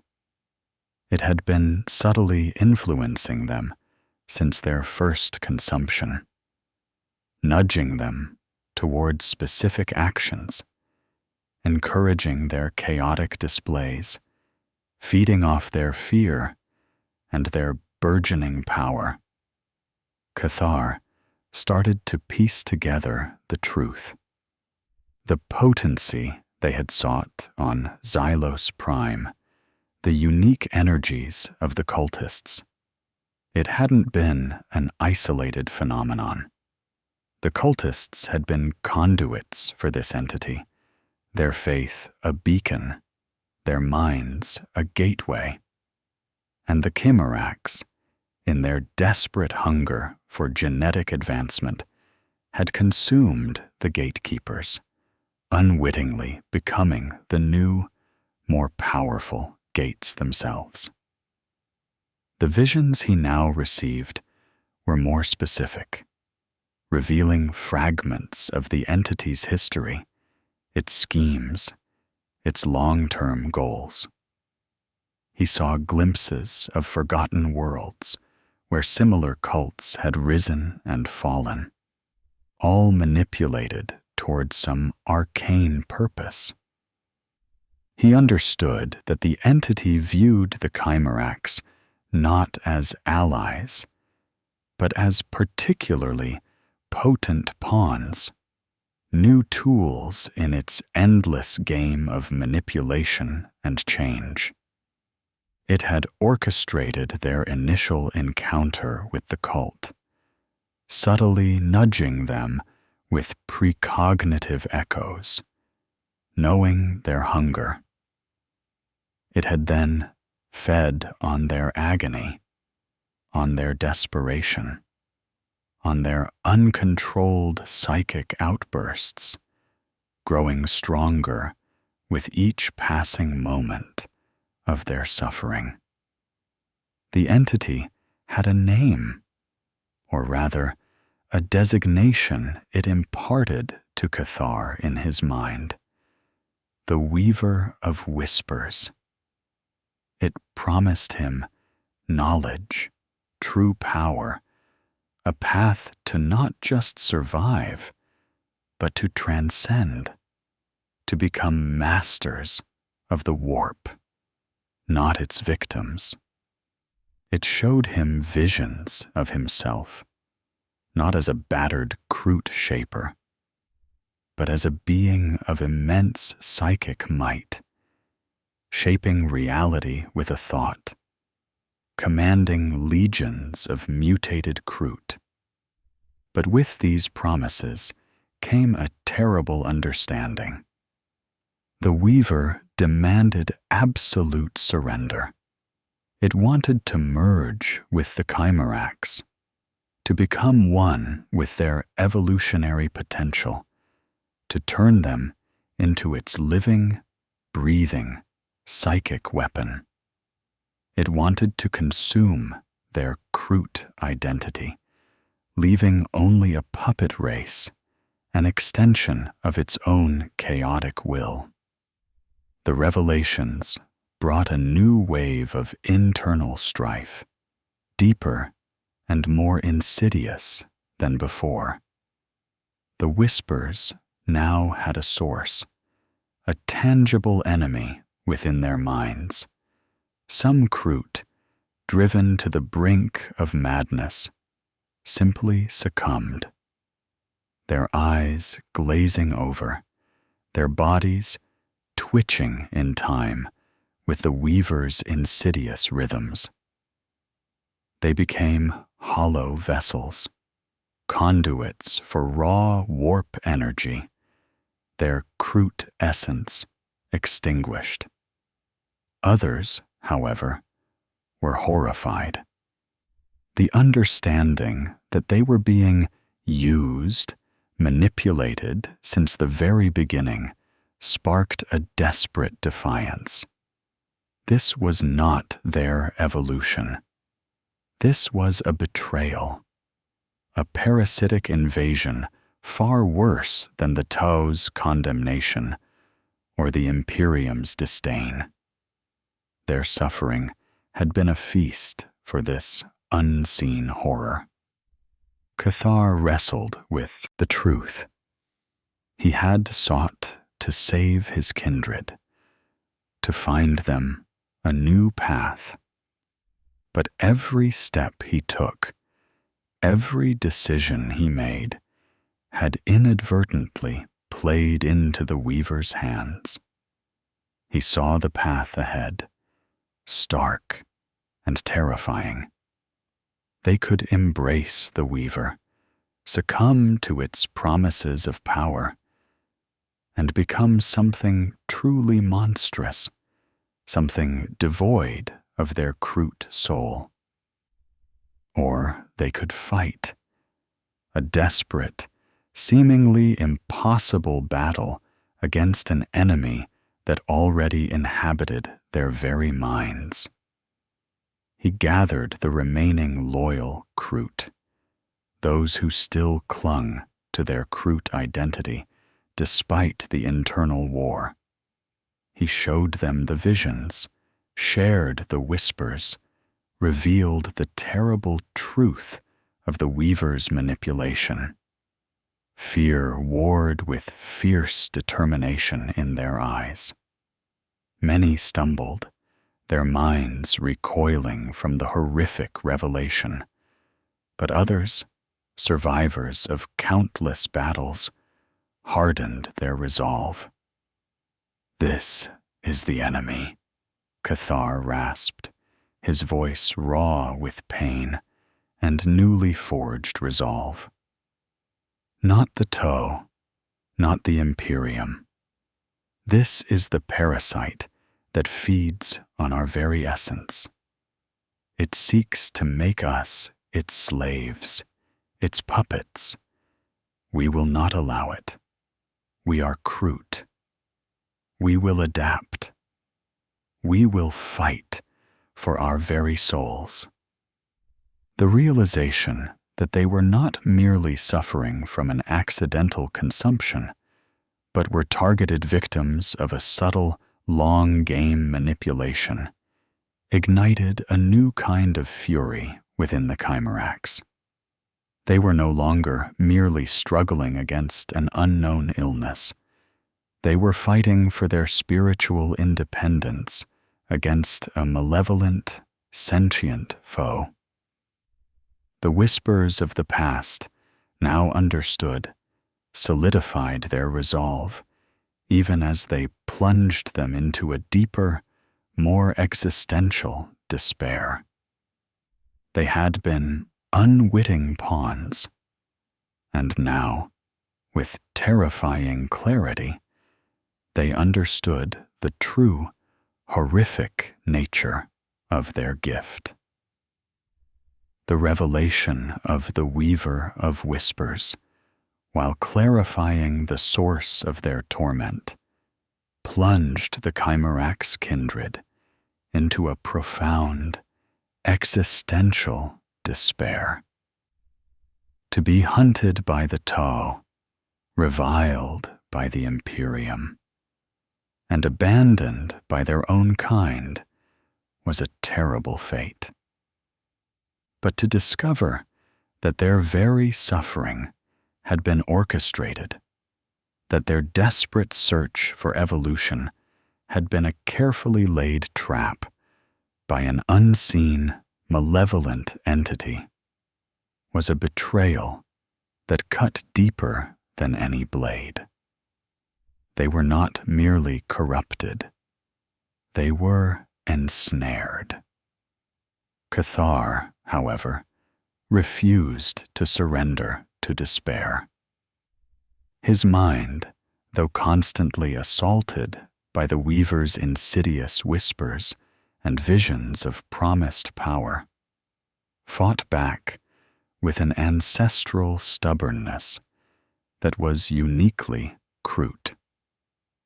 He knew that the only way to fight a mental foe was with mental strength, and the only way to escape a parasitic entity was to find a way to sever its connection.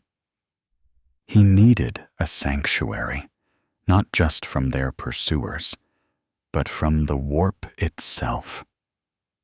Driven by desperate intuition and faint, distorted echoes from his inherited memories, whispers of ancient KROOT migration paths long forgotten, Cathar directed the remnants of his fleet deeper into the uncharted void. After weeks of agonizing, warp-haunted travel, their crippled war spheres limping on fumes and psychic jury-rigged systems, they stumbled upon an anomaly. A small, isolated, stellar nursery, shielded from the tumultuous currents of the warp by an unusually dense and electrically charged nebulous cloud. At the heart of this cloud lay a single, dead world. It was a barren, airless rock, scarred by ancient impacts, its surface a uniform gray. But it pulsed with an energy that was unlike anything Cathar had encountered. It was not psychic, not technological, but something else entirely. It was a profound, unyielding stillness in the warp, a pocket of anti-psionic resonance that seemed to actively repel psychic energy. Cathar felt it as a cold, dampening effect on his own torment, a momentary clarity in the cacophony of his mind. This was the planet of Xylos Null, a name Cathar intuited from the faint, echoing memories that resonated with the very anti-psionic qualities of the world. It was a forgotten relic, a natural void in the sea of souls, perhaps a shattered Citan shard's graveyard, or the silent tomb of some ancient, psychic-devouring Xenos artifact. Whatever its true nature, it offered a desperate, fleeting glimmer of hope. The KROOT descended, their bodies trembling as they felt the subtle yet profound shift in the warp's influence.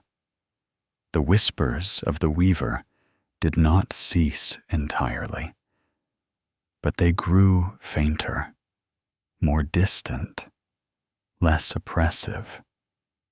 The agonizing internal static lessened, allowing Cathar and his kindred moments of relative clarity, moments they desperately needed to organize and heal. On Xylos Null, Cathar discovered ancient, derelict structures, colossal, monolithic arches crafted from a strange, obsidian-like material that seemed to absorb light and sound. These structures hummed with the same anti-psionic energy, acting as vast, localized dampeners. It was a revelation. These weren't mere rocks. They were ancient psychic suppressors, perhaps remnants of a civilization that had once waged war against the warp itself. Cathar, with the help of his dwindling cadre of loyal shapers, began to experiment. They observed that by meditating within the shadow of these obsidian arches, they could momentarily push back against the Weaver's influence. The chaotic energies within them, while not extinguished, became less volatile, more contained. It was like finding a damper for a wildfire. More importantly, these structures seemed to resonate with the KROOT'S natural ability to adapt. By consuming small, crystalline deposits found near the arches, Cathar noticed a subtle but profound change. The crystals, imbued with the anti-psionic properties of the planet, seemed to slowly, agonizingly, begin to filter the warp essence within the KROOT. It was not a cure, not a purging, but a genetic readaptation. The KROOT biology, true to its nature, was slowly learning to incorporate the warp essence, not as a parasitic invasion, but as a controlled, integrated part of their being. It was like taking a raging torrent and slowly, painfully, forcing it into a defined channel. The process was excruciating. Many KROOT could not withstand the internal conflict, their bodies writhing in agony as their KROOT essence battled the chaotic energies, attempting to reforge them. Some succumbed, their bodies bursting into raw, uncontrolled psychic energy, leaving behind only dust. But for those who endured, a new form of control began to emerge. Their psychic abilities, once wild and destructive, became more focused. Instead of indiscriminate blasts of energy, KROOT warriors could now unleash precise psychic bolts that impacted with tangible force. Instead of mind-shattering screams, they could project waves of focused fear or confusion. Cathar himself discovered he could create localized psychic shields that shimmered with an unsettling purple light, deflecting incoming projectiles. He could even, with immense effort, project his will outwards, influencing the environment or subtly manipulating the minds of lesser creatures. They were still far from fully controlling their abilities. And the Weaver of Whispers continued its insidious whispers, now laced with mockery and frustration. But on Xylos, Null, the Chimerax had found a fighting chance. They had discovered a way to reassert their KROOT identity, to take the raw, chaotic power that threatened to consume them, and slowly, painstakingly, make it theirs. It was a terrifying new path, forged in agony and desperation, but it was a path of their own choosing, away from the Weaver's control.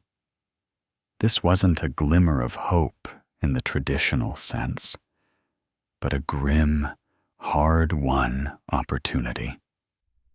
They were still monstrous, still warp-tainted, but they were no longer merely victims. They were becoming something new, something that transcended even the weaver's manipulative designs. They were becoming the masters of their own terrible destiny, an evolution forged in the crucible of their own corruption. Xylos, Null, the dead world, had become their terrible, evolving sanctuary. The sanctuary of Xylos Null was a precarious one. While the ancient anti-psionic monoliths and crystalline deposits allowed the Chimerax to slowly integrate and control their terrifying powers, the dead world offered no resources, no food. Their war spheres, barely held together, were unable to carry them far. Cathar knew their training and grim evolution on Xylos Null was merely a temporary reprieve, a necessary cocoon for their monstrous metamorphosis. Survival demanded they return to the stars, but with a terrifying new approach.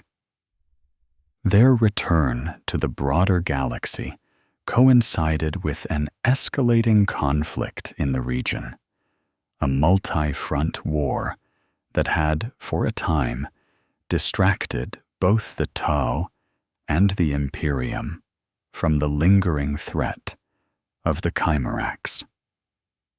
The Imperium, having finally taken serious notice of the escalating warp disturbances and the Tau's frantic retreat from what they vaguely described as psychic Xenos abominations, had begun to deploy its own forces.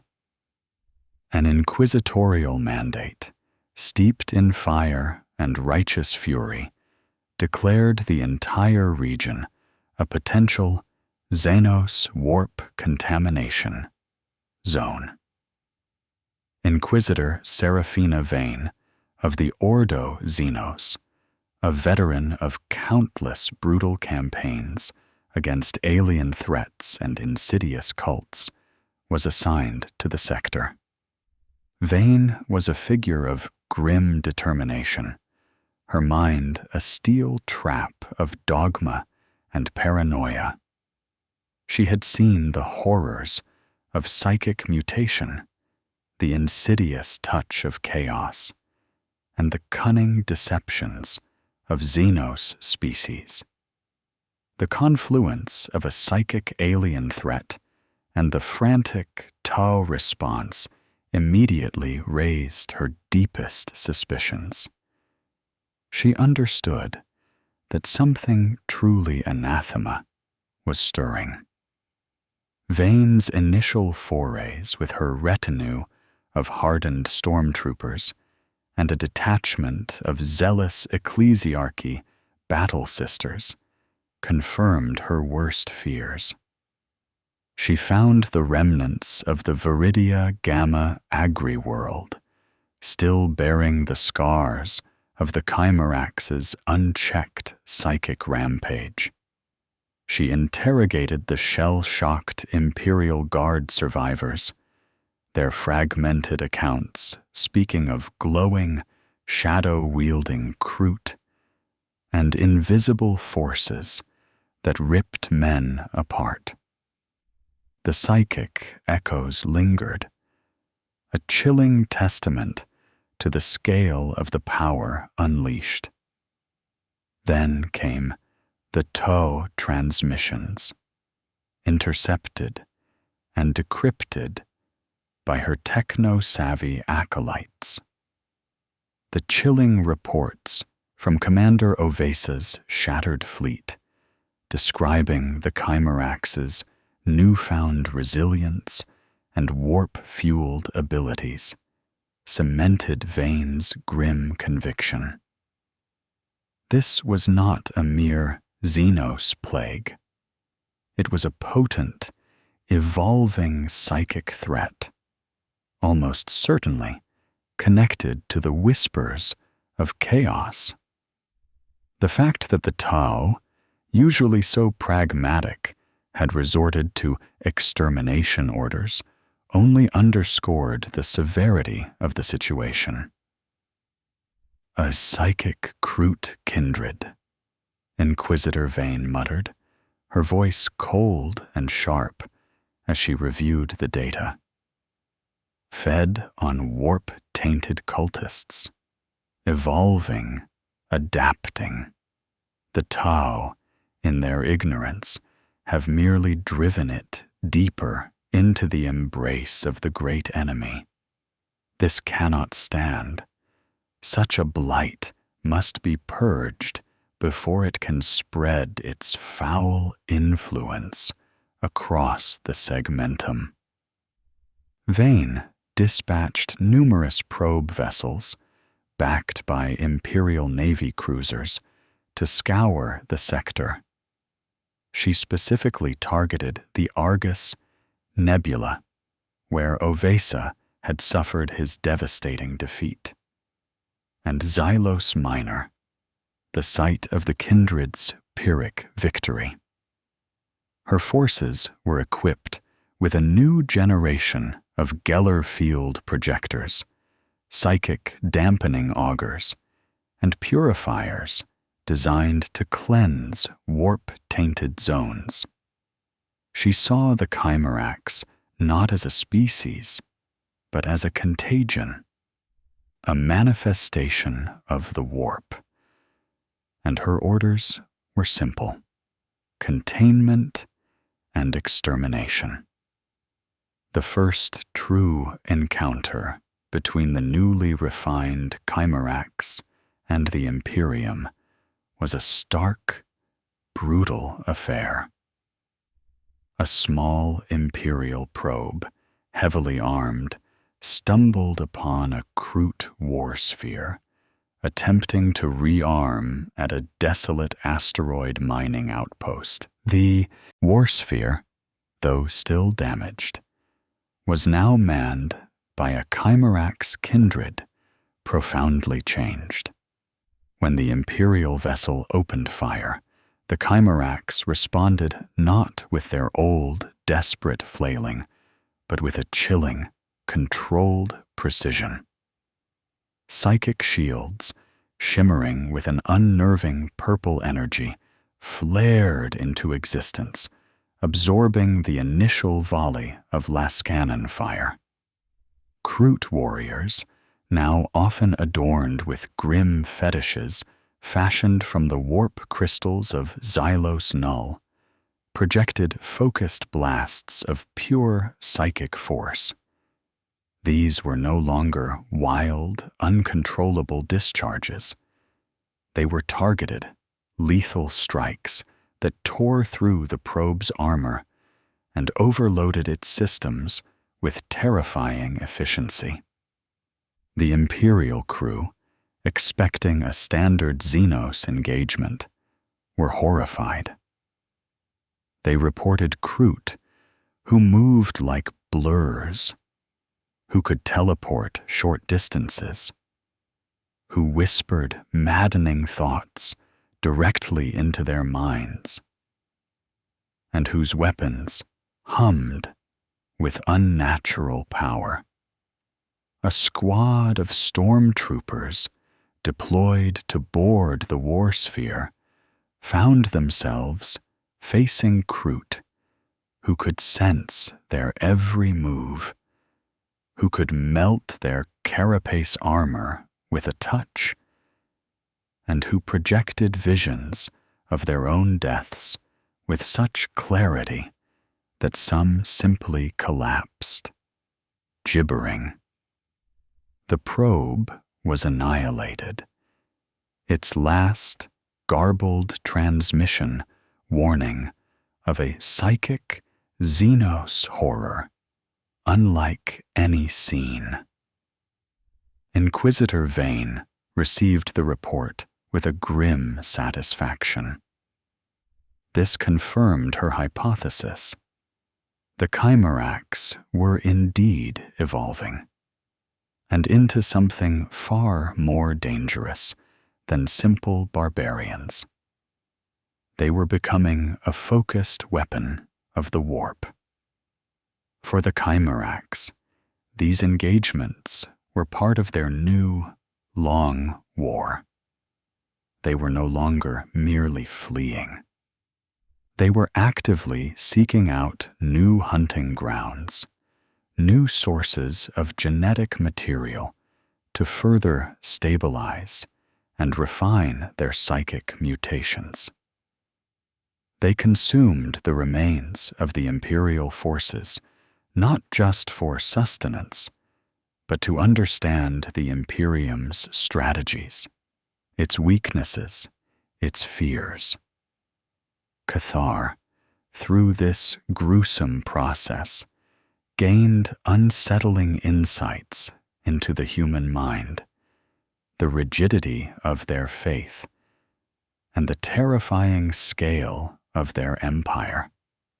The Chimerax were now truly hunted by both the Ta'au, who saw them as a grave and corrupting threat to their greater good, and the Imperium, who saw them as a dangerous, warp-tainted Xenos abomination to be purged. They were caught between two relentless, uncompromising empires, both seeking their utter destruction. This dual pursuit, however, merely solidified Cathar's resolve. There was no going back. Their only path was forward into the grim darkness, forging a new, terrifying evolutionary destiny, fighting not just for survival, but for the very soul of their kindred against the insidious weaver of whispers. The long war had begun, and the Chimerax were now a distinct, terrifying new player on the galactic stage. The burden of leadership weighed heavily on Shaper Cathar, a crushing mantle that twisted his ancient frame as much as the internal warp energies now racked his being. He was no longer merely a guide for his kindred. He was a dam holding back an infernal tide, a conduit struggling to channel a storm, and a shepherd leading his monstrous flock through a galaxy that desired only their extinction. His personal journey, once defined by the calculated pursuit of genetic perfection, had devolved into a desperate, agonizing struggle for survival against both external foes and the insidious enemy within. His physical form bore the marks of his ordeal.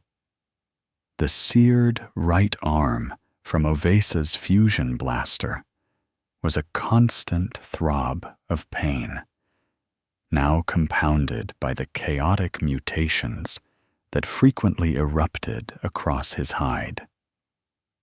Patches of scales would suddenly darken or grow unnaturally sharp before receding, leaving behind scar tissue that resembled arcane glyphs. His quills, once a uniform emerald, now frequently pulsed with faint, sickly purple light, especially when he exerted his psychic will. His eyes, though still sharp, held a haunted, almost desperate glint, reflecting the ceaseless mental battle he waged against the weaver of whispers. Sleep was a luxury Cathar rarely afforded, for his dreams were a battlefield. The Weaver used these vulnerable moments to launch its most potent assaults, painting vivid illusions of power, glory, and the ultimate salvation of his kindred, all if he would only surrender, if he would only embrace the corruption fully. He saw himself leading legions of demon-kin KROOT, crushing both Imperium and Tau underfoot, remaking the galaxy in his own image. But these seductive visions were always undercut by glimpses of the horrifying truth. His kindred reduced to mindless, gibbering puppets, their souls devoured, their KROOT essence a mere memory. He would often awaken with a guttural gasp, drenched in sweat, the psychic residue of the battle clinging to him like a shroud. Yet, despite the constant torment, Cathar found a new, terrible strength. The process of integrating the warp essence on Xylos Null had changed him profoundly. He no longer merely reacted to the psychic phenomena. He actively engaged with it. He delved deep into the fragmented ancestral memories within his spirit bones, searching for any echo of understanding, any ancient KROOT lore that could shed light on this alien power.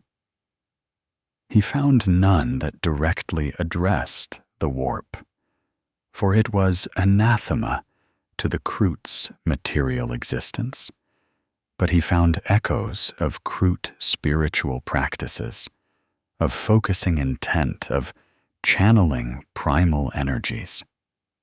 These, combined with his forced psychic training, allowed him to slowly, painfully, develop a nascent control. He learned to listen to the warp without being overwhelmed, discerning the Weaver's insidious whispers from the general cacophony. He learned to project a psychic dampening field around himself, not just to hide from Tau sensors, but to create a momentary pocket of sanity for his own tormented mind. He learned to channel his anger, his fear, his desperation into potent, focused, psychic blasts, using his emotions as fuel without letting them consume him entirely. His burden was not just personal. He was responsible for the sanity and survival of every KROOT in his kindred.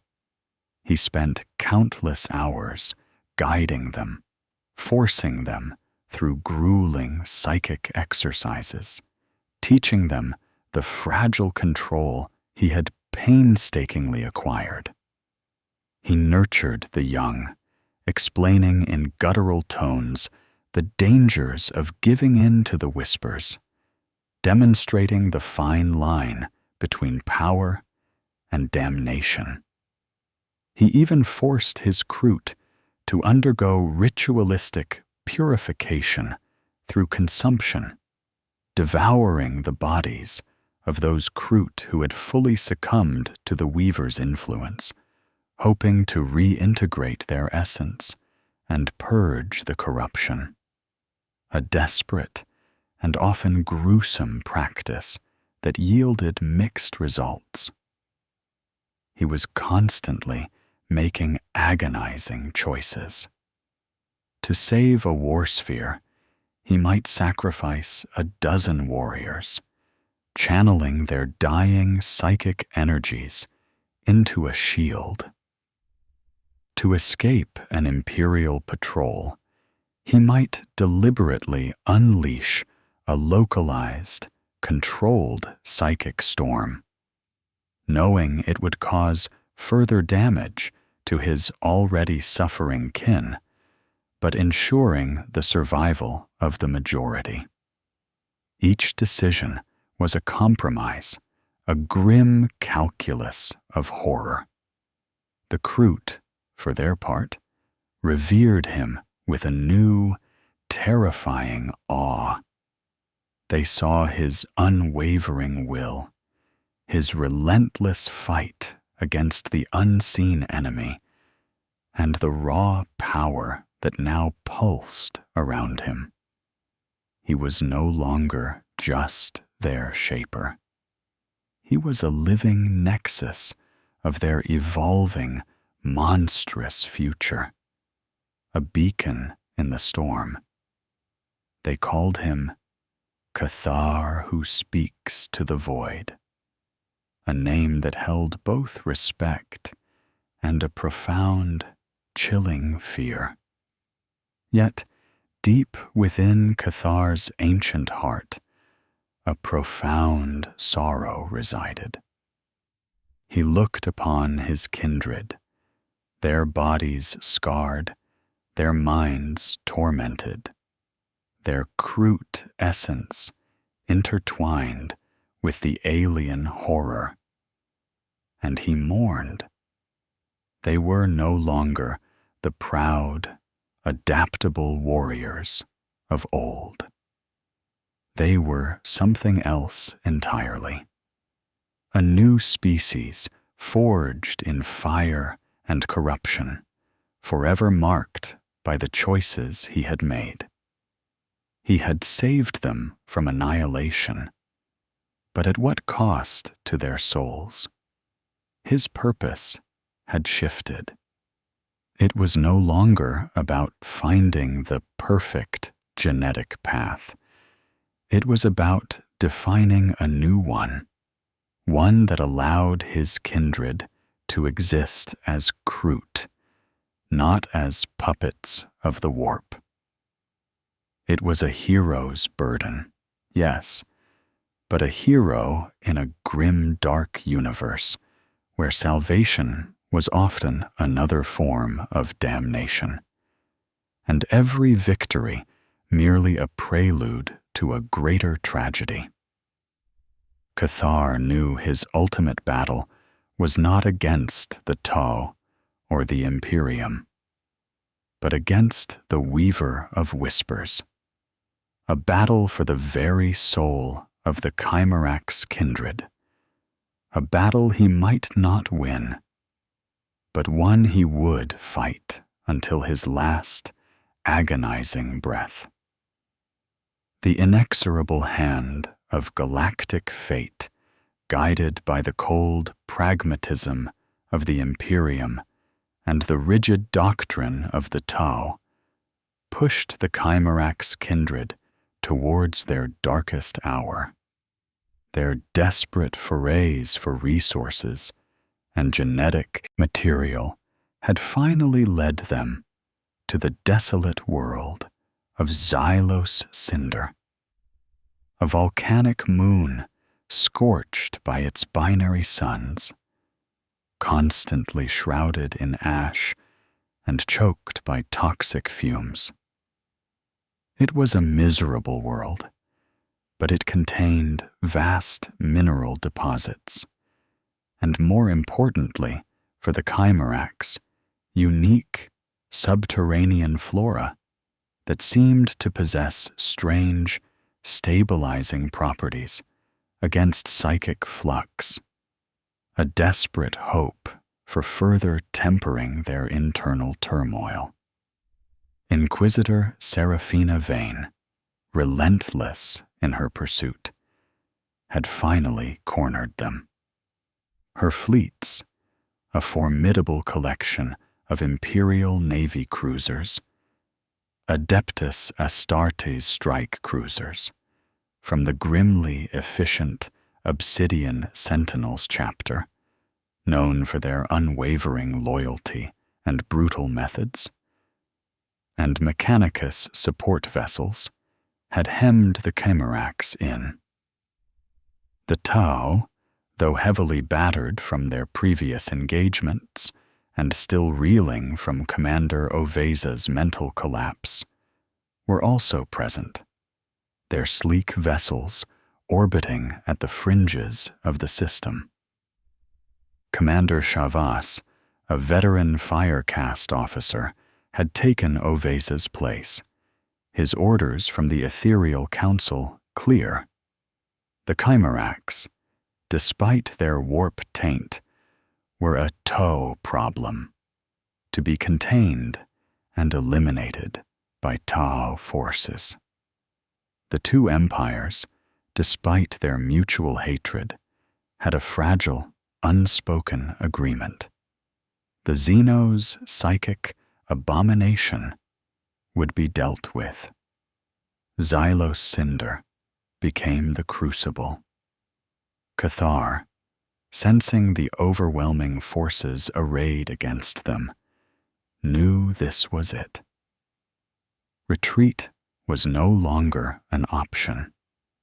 His kindred, though stronger and more controlled in their psychic abilities, were still few, their war spheres barely space-worthy. This would be their final stand, a desperate, suicidal battle against overwhelming odds. He deployed his forces deep within the moon's labyrinthine volcanic caverns and ash-choked canyons. The toxic atmosphere provided some cover against Imperial aerial superiority, and the seismic instability of the moon allowed for cunning traps. The Chimeraks were grim, their eyes burning with a mixture of fear, defiance, and a horrifying, newly refined savagery. The Imperial assault was a hammer blow.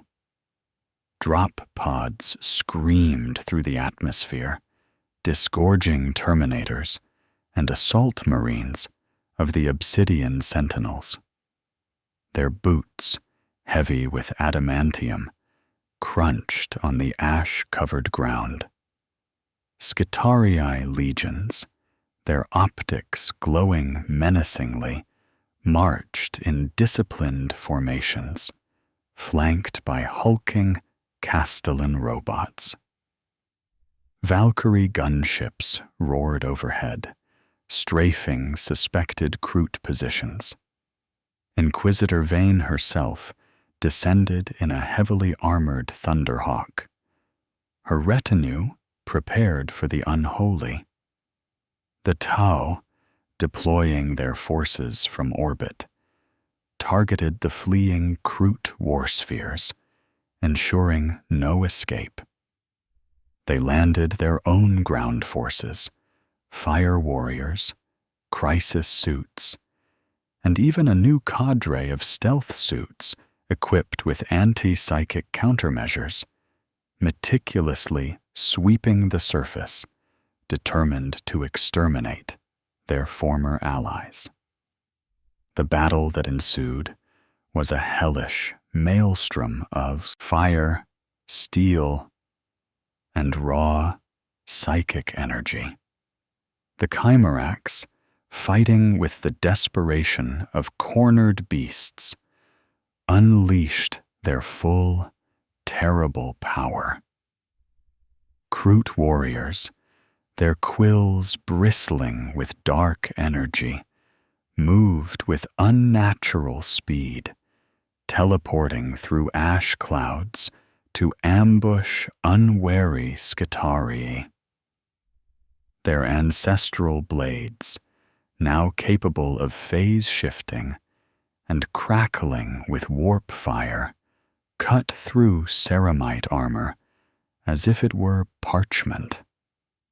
One KROOT shaper, his mind now a disciplined conduit of destructive power, brought down a Valkyrie gunship by simply tearing at its structural integrity with a sustained telekinetic blast, twisting its adamantium frame into a grotesque knot of metal. Another projected a focused wave of psychic agony that caused a squad of stormtroopers to turn their laser guns on each own, their minds overwhelmed by visions of their brethren's brutal ends. A group of KROOT hounds, now grotesquely mutated with extra limbs and mouths, acted as psychic conduits for their masters, unleashing piercing shrieks that disrupted Imperial vox casters and caused agonizing feedback loops in Space Marine helms. Cathar was everywhere, a blur of green scales and purple energy. His wounded arm, far from crippling him, had become a conduit for immense, controlled power. He engaged a squad of obsidian sentinels, terminators, deflecting their storm bolter fire with shimmering psychic shields, then disarming them with telekinetic force before rending their ceramite armor with warp-infused claws. He met their righteous fury with a cold, focused savagery, his ancient eyes burning with a desperate, terrible resolve. He was fighting not just for his life, but for the very soul of his kindred against the unseen enemy. But the Imperium was relentless. The obsidian sentinels, their minds bolstered by centuries of anti-warp indoctrination, were less susceptible to the Chimera's psychic assaults than the Tau had been.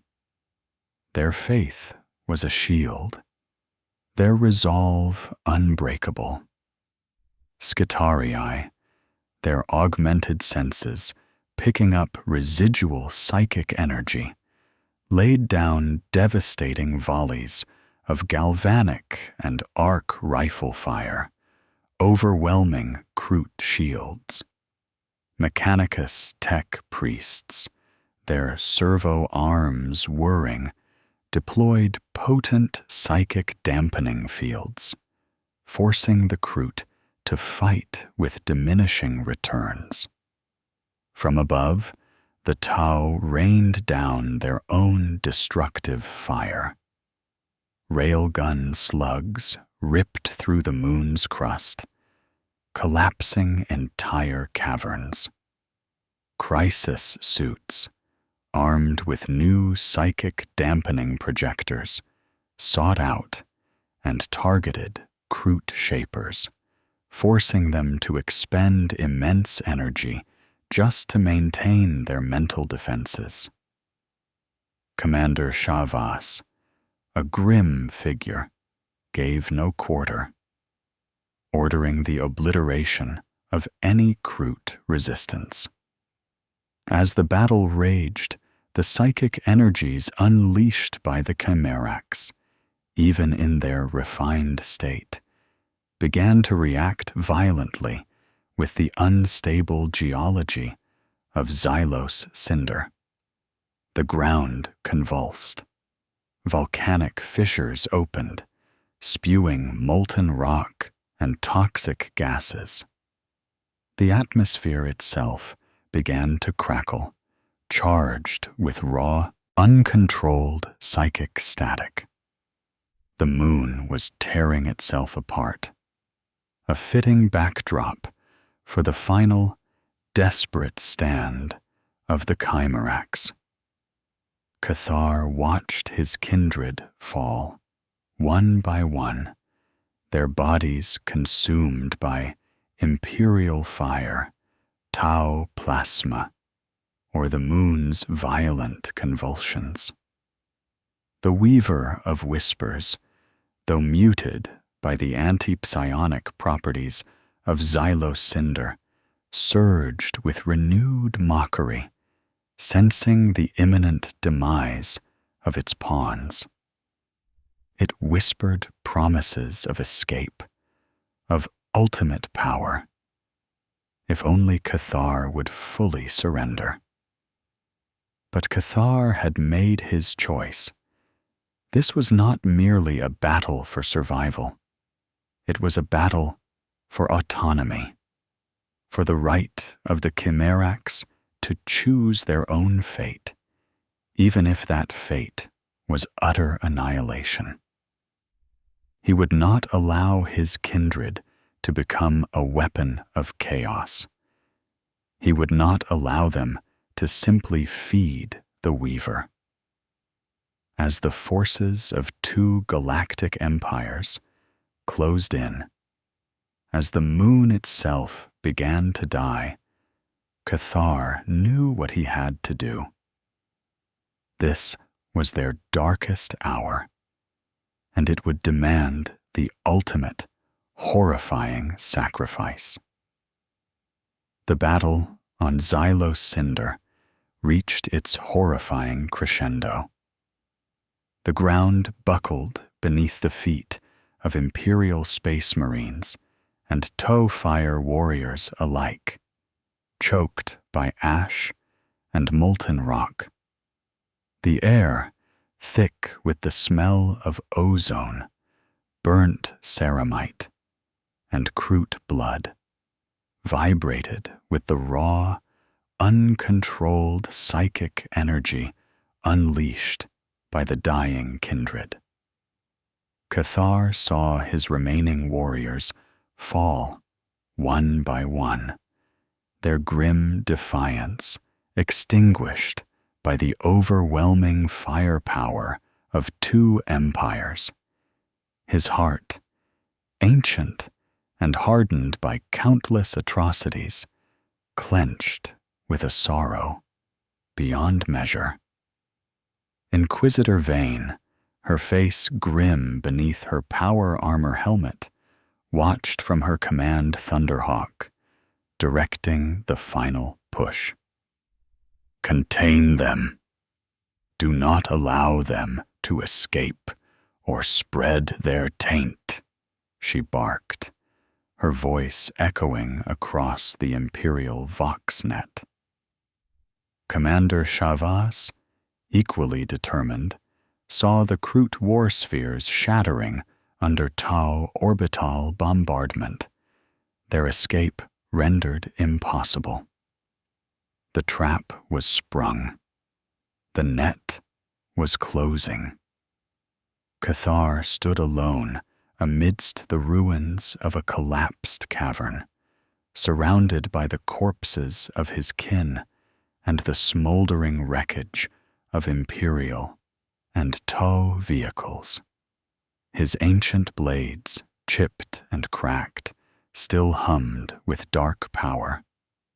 His body, ravaged by wounds and the ceaseless internal struggle against the Weaver, trembled. The whispers of the entity were now a deafening roar in his mind, promising glorious ascension, ultimate power, if he would only give in. It showed him visions of himself, a demon prince of Tzinch, leading legions of warp-spawned KROOT, exacting vengeance upon all who had wronged them. But Cathar met the temptations with a cold, clear defiance. He had seen the truth of the Weaver's manipulations. He would not become its pawn, nor would he allow his kindred to be consumed by its insidious hunger. Their consumption of the cultists had been a mistake, a tragic misstep that had opened a door to damnation. But their subsequent struggle, their agonizing fight for control, their desperate attempts to integrate the chaos without succumbing to it, that was their true evolution. That was the essence of the Chimerax. He looked upon the faces of his fallen warriors, their forms twisted by mutation, but their expressions still etched with KROOT defiance.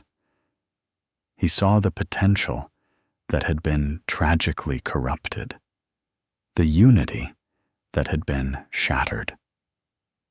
He knew what he had to do.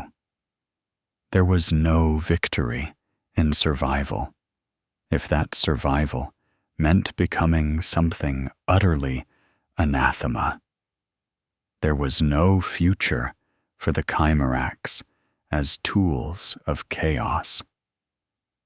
But there could be a final, terrible act of defiance, a sacrifice that would ensure their souls, or what remained of them, would be their own.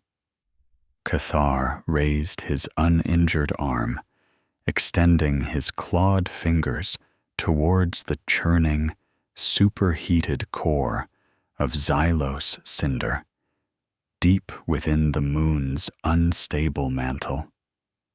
He began to chant, not in KROOT, but in a strange, guttural language that resonated with the raw, primal energies of the warp itself.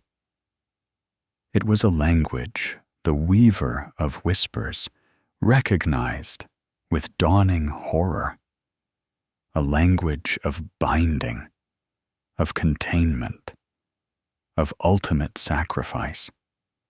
It was an ancient, forbidden psychic ritual, one he had gleaned from the fragmented visions the weaver had inadvertently shown him, twisted and repurposed for a desperate KROOT end.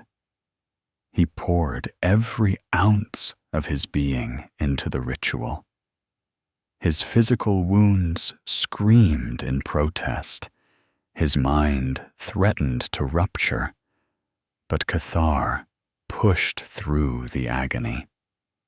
He drew upon the raw psychic energy within himself, the chaotic warp stuff that had consumed his kindred. But instead of unleashing it outward, he began to turn it inward, to gather it, to compress it. He became a living conduit, a vortex of pure, unbridled power. The weaver shrieked in his mind, its voice a cacophony of rage and fear. It understood Cathar's intent. He was not merely sacrificing himself. He was attempting to sever its connection to the Chimerax, to deny it its feast, to utterly purge its influence from the last remnants of his kindred and from the moon itself. "You cannot win, old fool," the weaver screamed, its voice reverberating through Cathar's skull. "Your kindred is mine. Their souls are forfeit. You merely condemn them to oblivion." "Their oblivion is their own, not yours," Cathar roared back, his voice amplified by raw psychic force echoing through the caverns, momentarily silencing the Imperial and TOW assault teams who had breached his position. His quills, once sporadically glowing, now flared with a constant, blinding purple light. His body began to swell, crackling with arcs of uncontrolled energy. He reached out, not just physically, but psychically, connecting with the remaining Kroot in his kindred, those who still fought, those who still held a flicker of their Kroot identity. He sent them a single, final, agonizing command, a psychic surge that tore through their minds, forcing them to feel his resolve, to understand his sacrifice.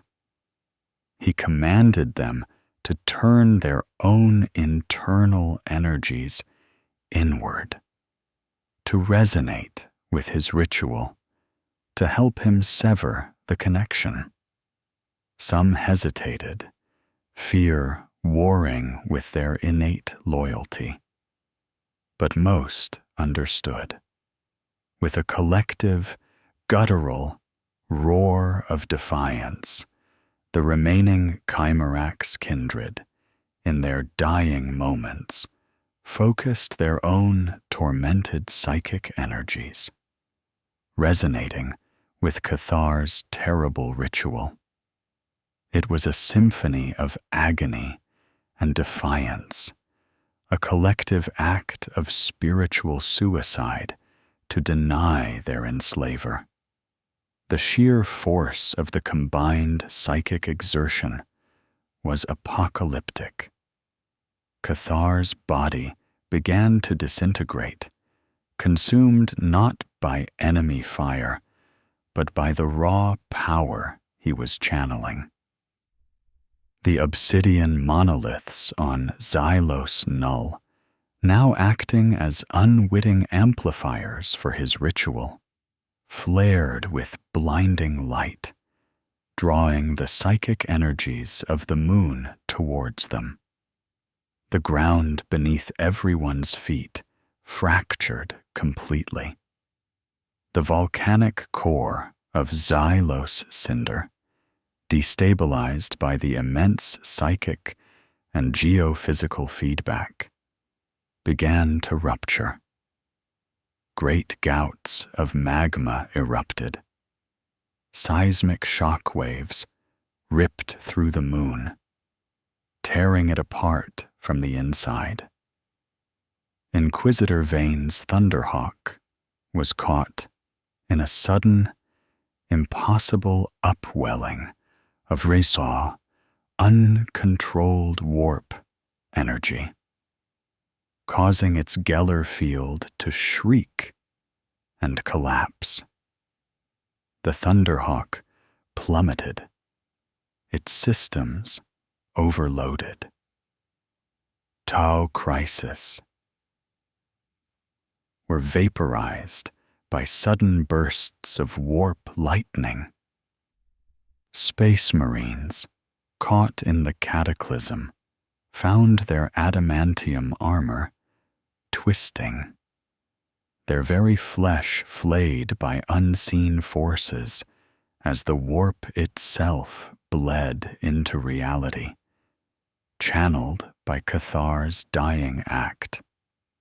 And then, with a deafening, reality-rending scream that ripped through the very fabric of the warp, Cathar exploded.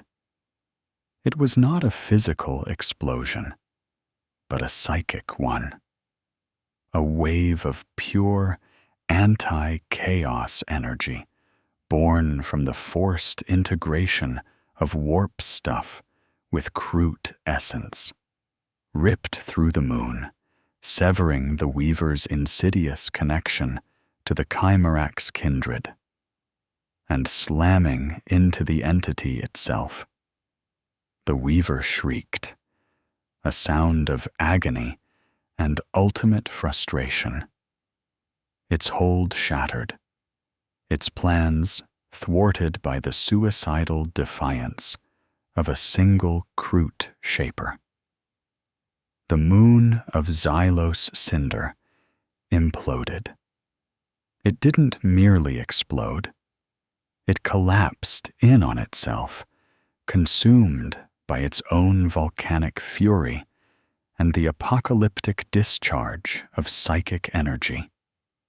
A superheated vortex of plasma and warp stuff ripped through the system, leaving behind only a swirling debris field and a lingering, chilling echo in the void.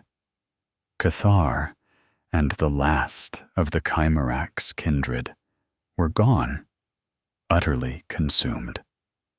Their sacrifice was absolute, their defiance complete. They had chosen oblivion over enslavement, annihilation over corruption. The Weaver of Whispers was denied its prize, its connection to the physical realm severed, its plan of a psychic KROOT army brought to naught by the unyielding will of a desperate shaper. This was their final, horrifying salvation, paid for with their very existence.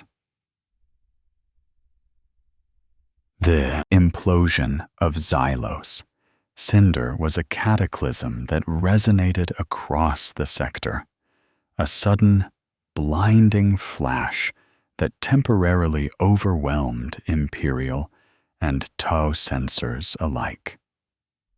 When the dust and plasma cleared, all that remained of the volcanic moon was a rapidly expanding debris field, slowly cooling into a ring of shattered rock and cosmic dust.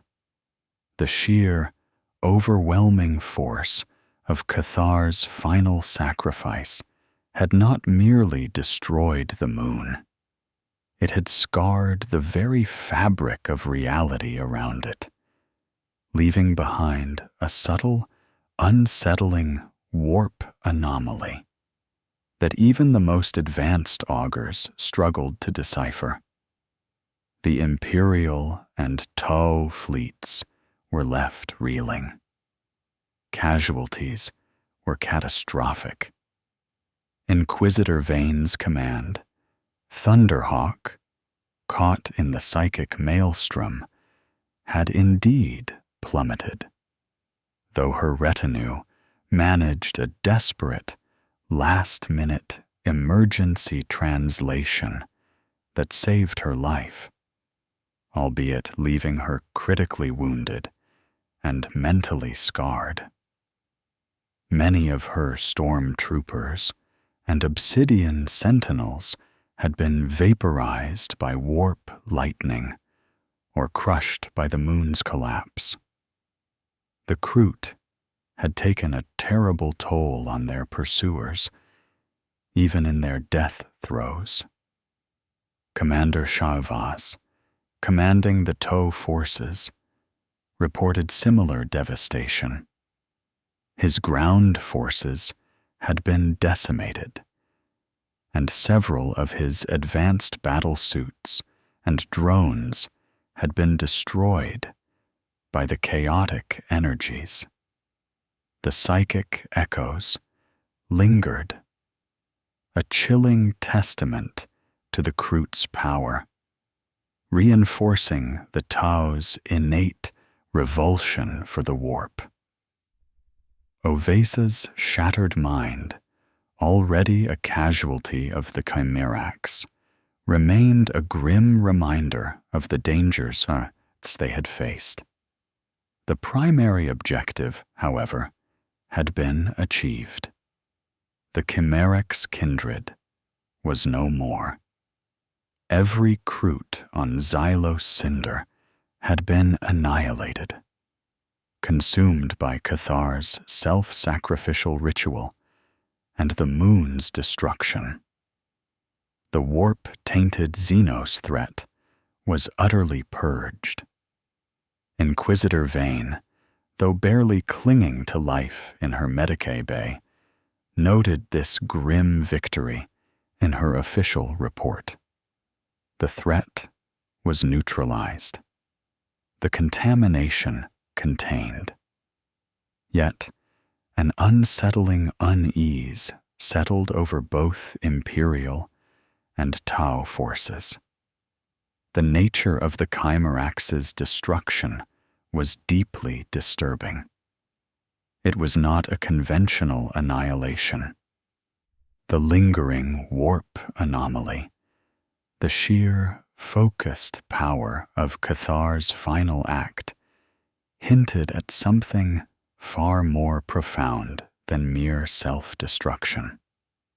The psychic echo, though faint, felt like a deliberate act, a purging rather than a surrender to chaos.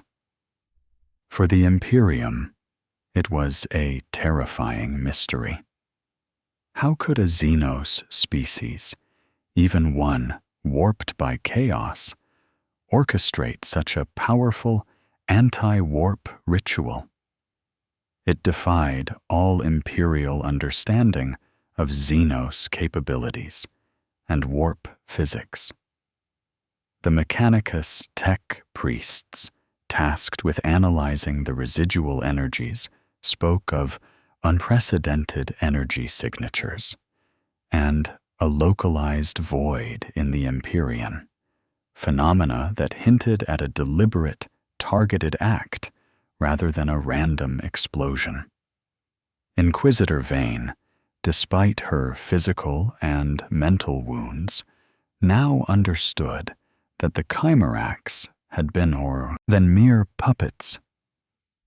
They had been an evolving, adapting force, capable of defying even a direct, insidious warp entity. Her initial assessment of Zeno's psychic abomination now felt tragically simplistic. For the Tau, the aftermath was equally unsettling. They had purged the Chimerax, but the cost had been immense, and the method of their destruction left a bitter taste.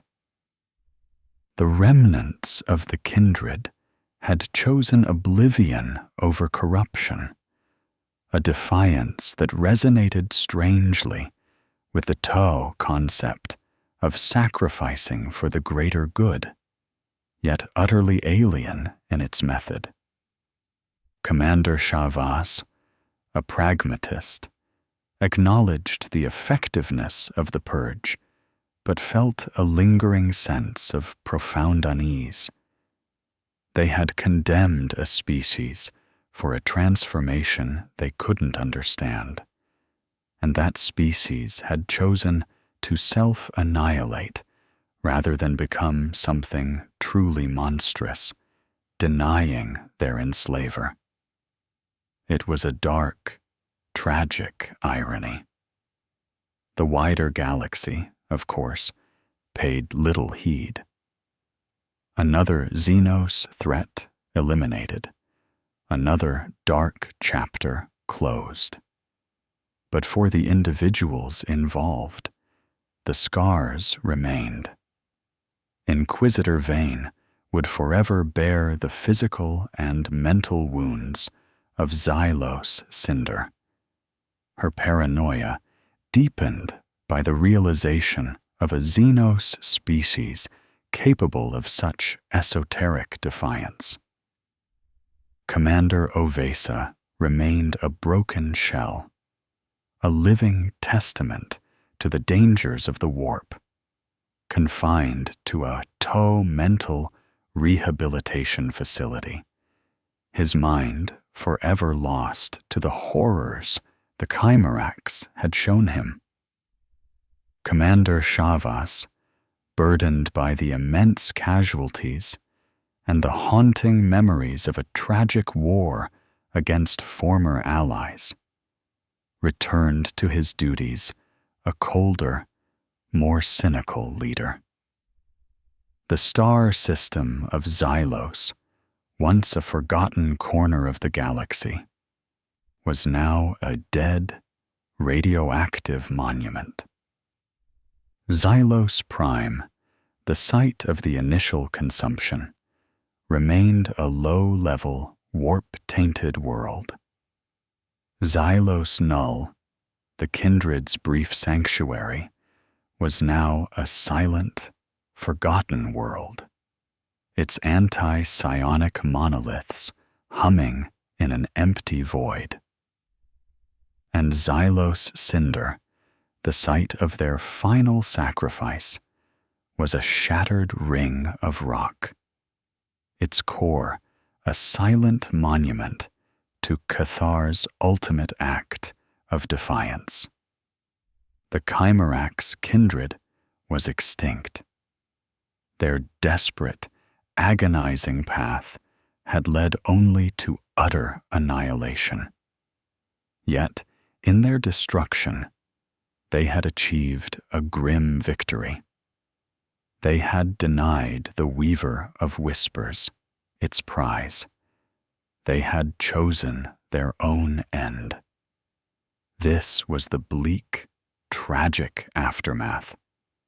A shattered enemy, immense cost, and a lingering, unsettling question about the true nature of evolution and the price of defiance in a universe that tolerated no deviation.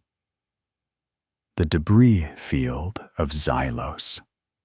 Cinder hung in the void like a shattered necklace, a silent, swirling monument to the Chimerax kindred.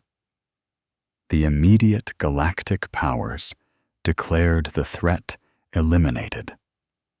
Inquisitor Vane, recovering from her grievous wounds, purged the sector with imperial fire, declaring it a dead zone, unfit for habitation.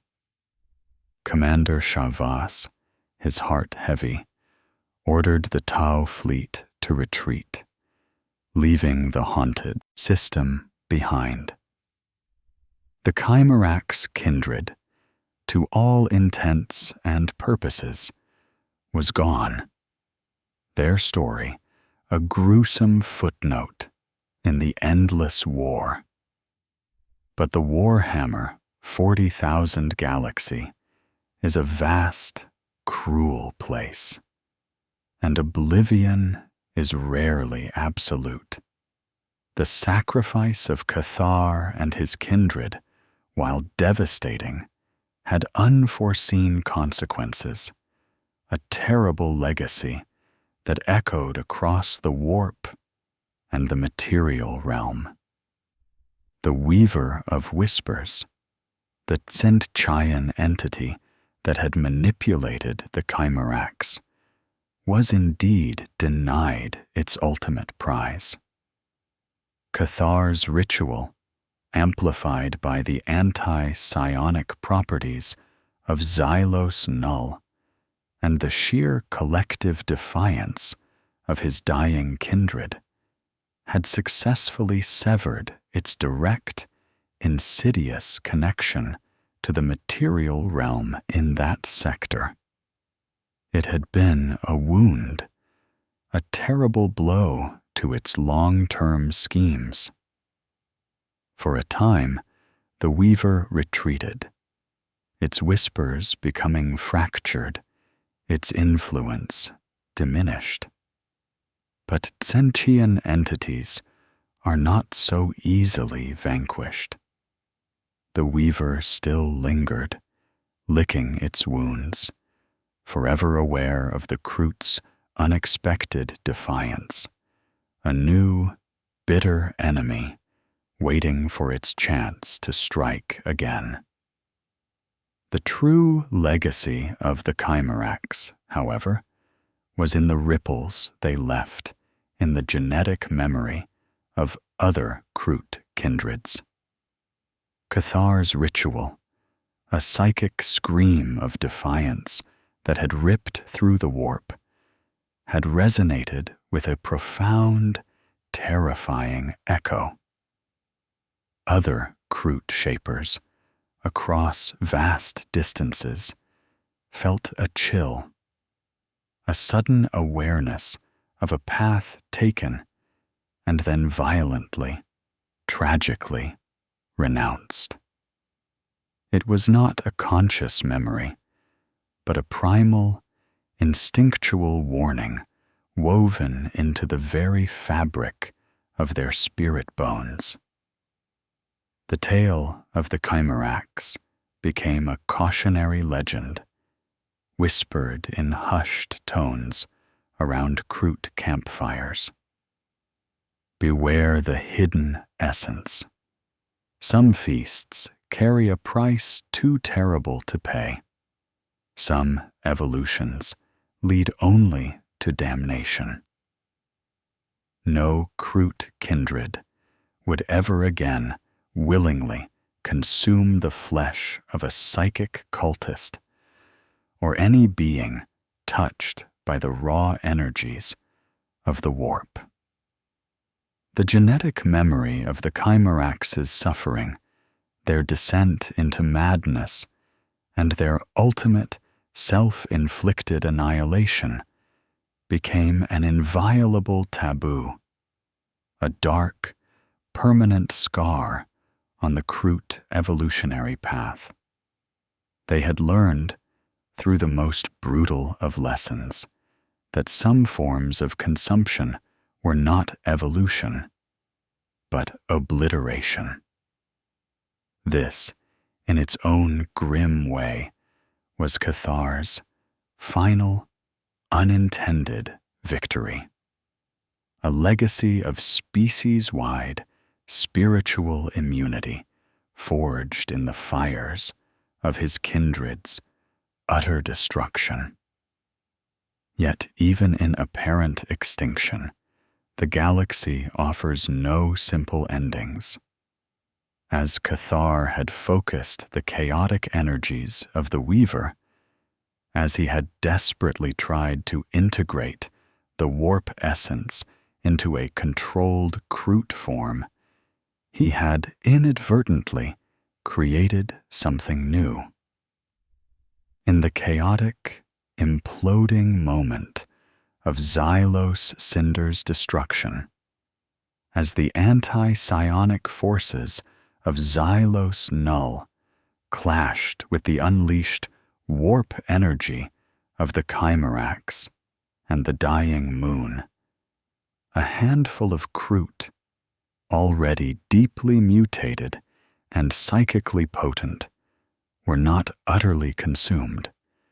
These were the true survivors of the Chimeraks, not in any meaningful sense of continuity, but as fragments, splinters of the original kindred, cast adrift into the deepest, coldest reaches of the void by the moon's collapse, clinging to shattered debris.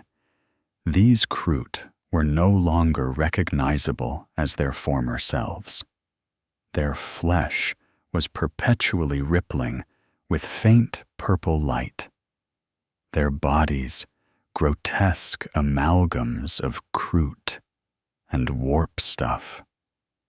Their minds, a fractured symphony of instinct and psychic echo.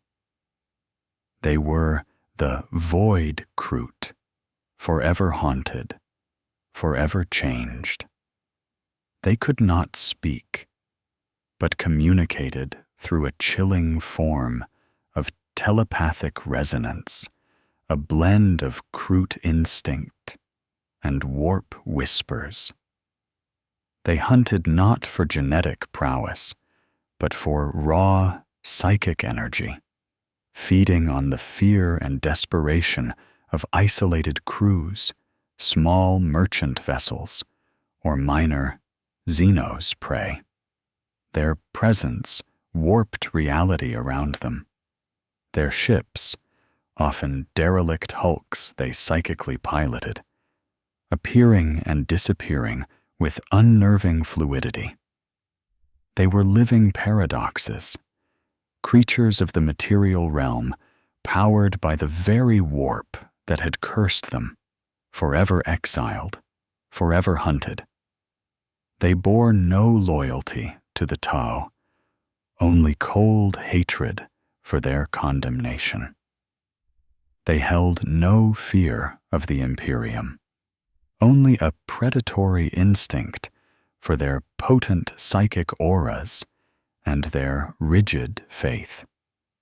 And they knew, in their broken, fragmented minds, the truth of the Weaver's insidious nature, and they hated it with a primal, evolutionary fury. They were the ultimate pariahs, the monstrous children of a tragic evolutionary gamble, a grim testament to Cathar's ultimate sacrifice. Their legend would grow, whispered not as KROOT, but as the phantoms of the veil by Imperial navigators who saw them flicker at the edge of warp jumps, or as the silent scourge by Xenos merchant guilds whose ships vanished without a trace, leaving only a lingering psychic chill. They were a threat unlike any other, forever adapting, forever evolving, a new terror in the endless night of the 41st millennium. The Chimerac's kindred had perished, but its monstrous, tragic legacy lived on, a terrifying reminder that in the Warhammer 40,000 universe, even complete annihilation can spawn something far worse, lore complete.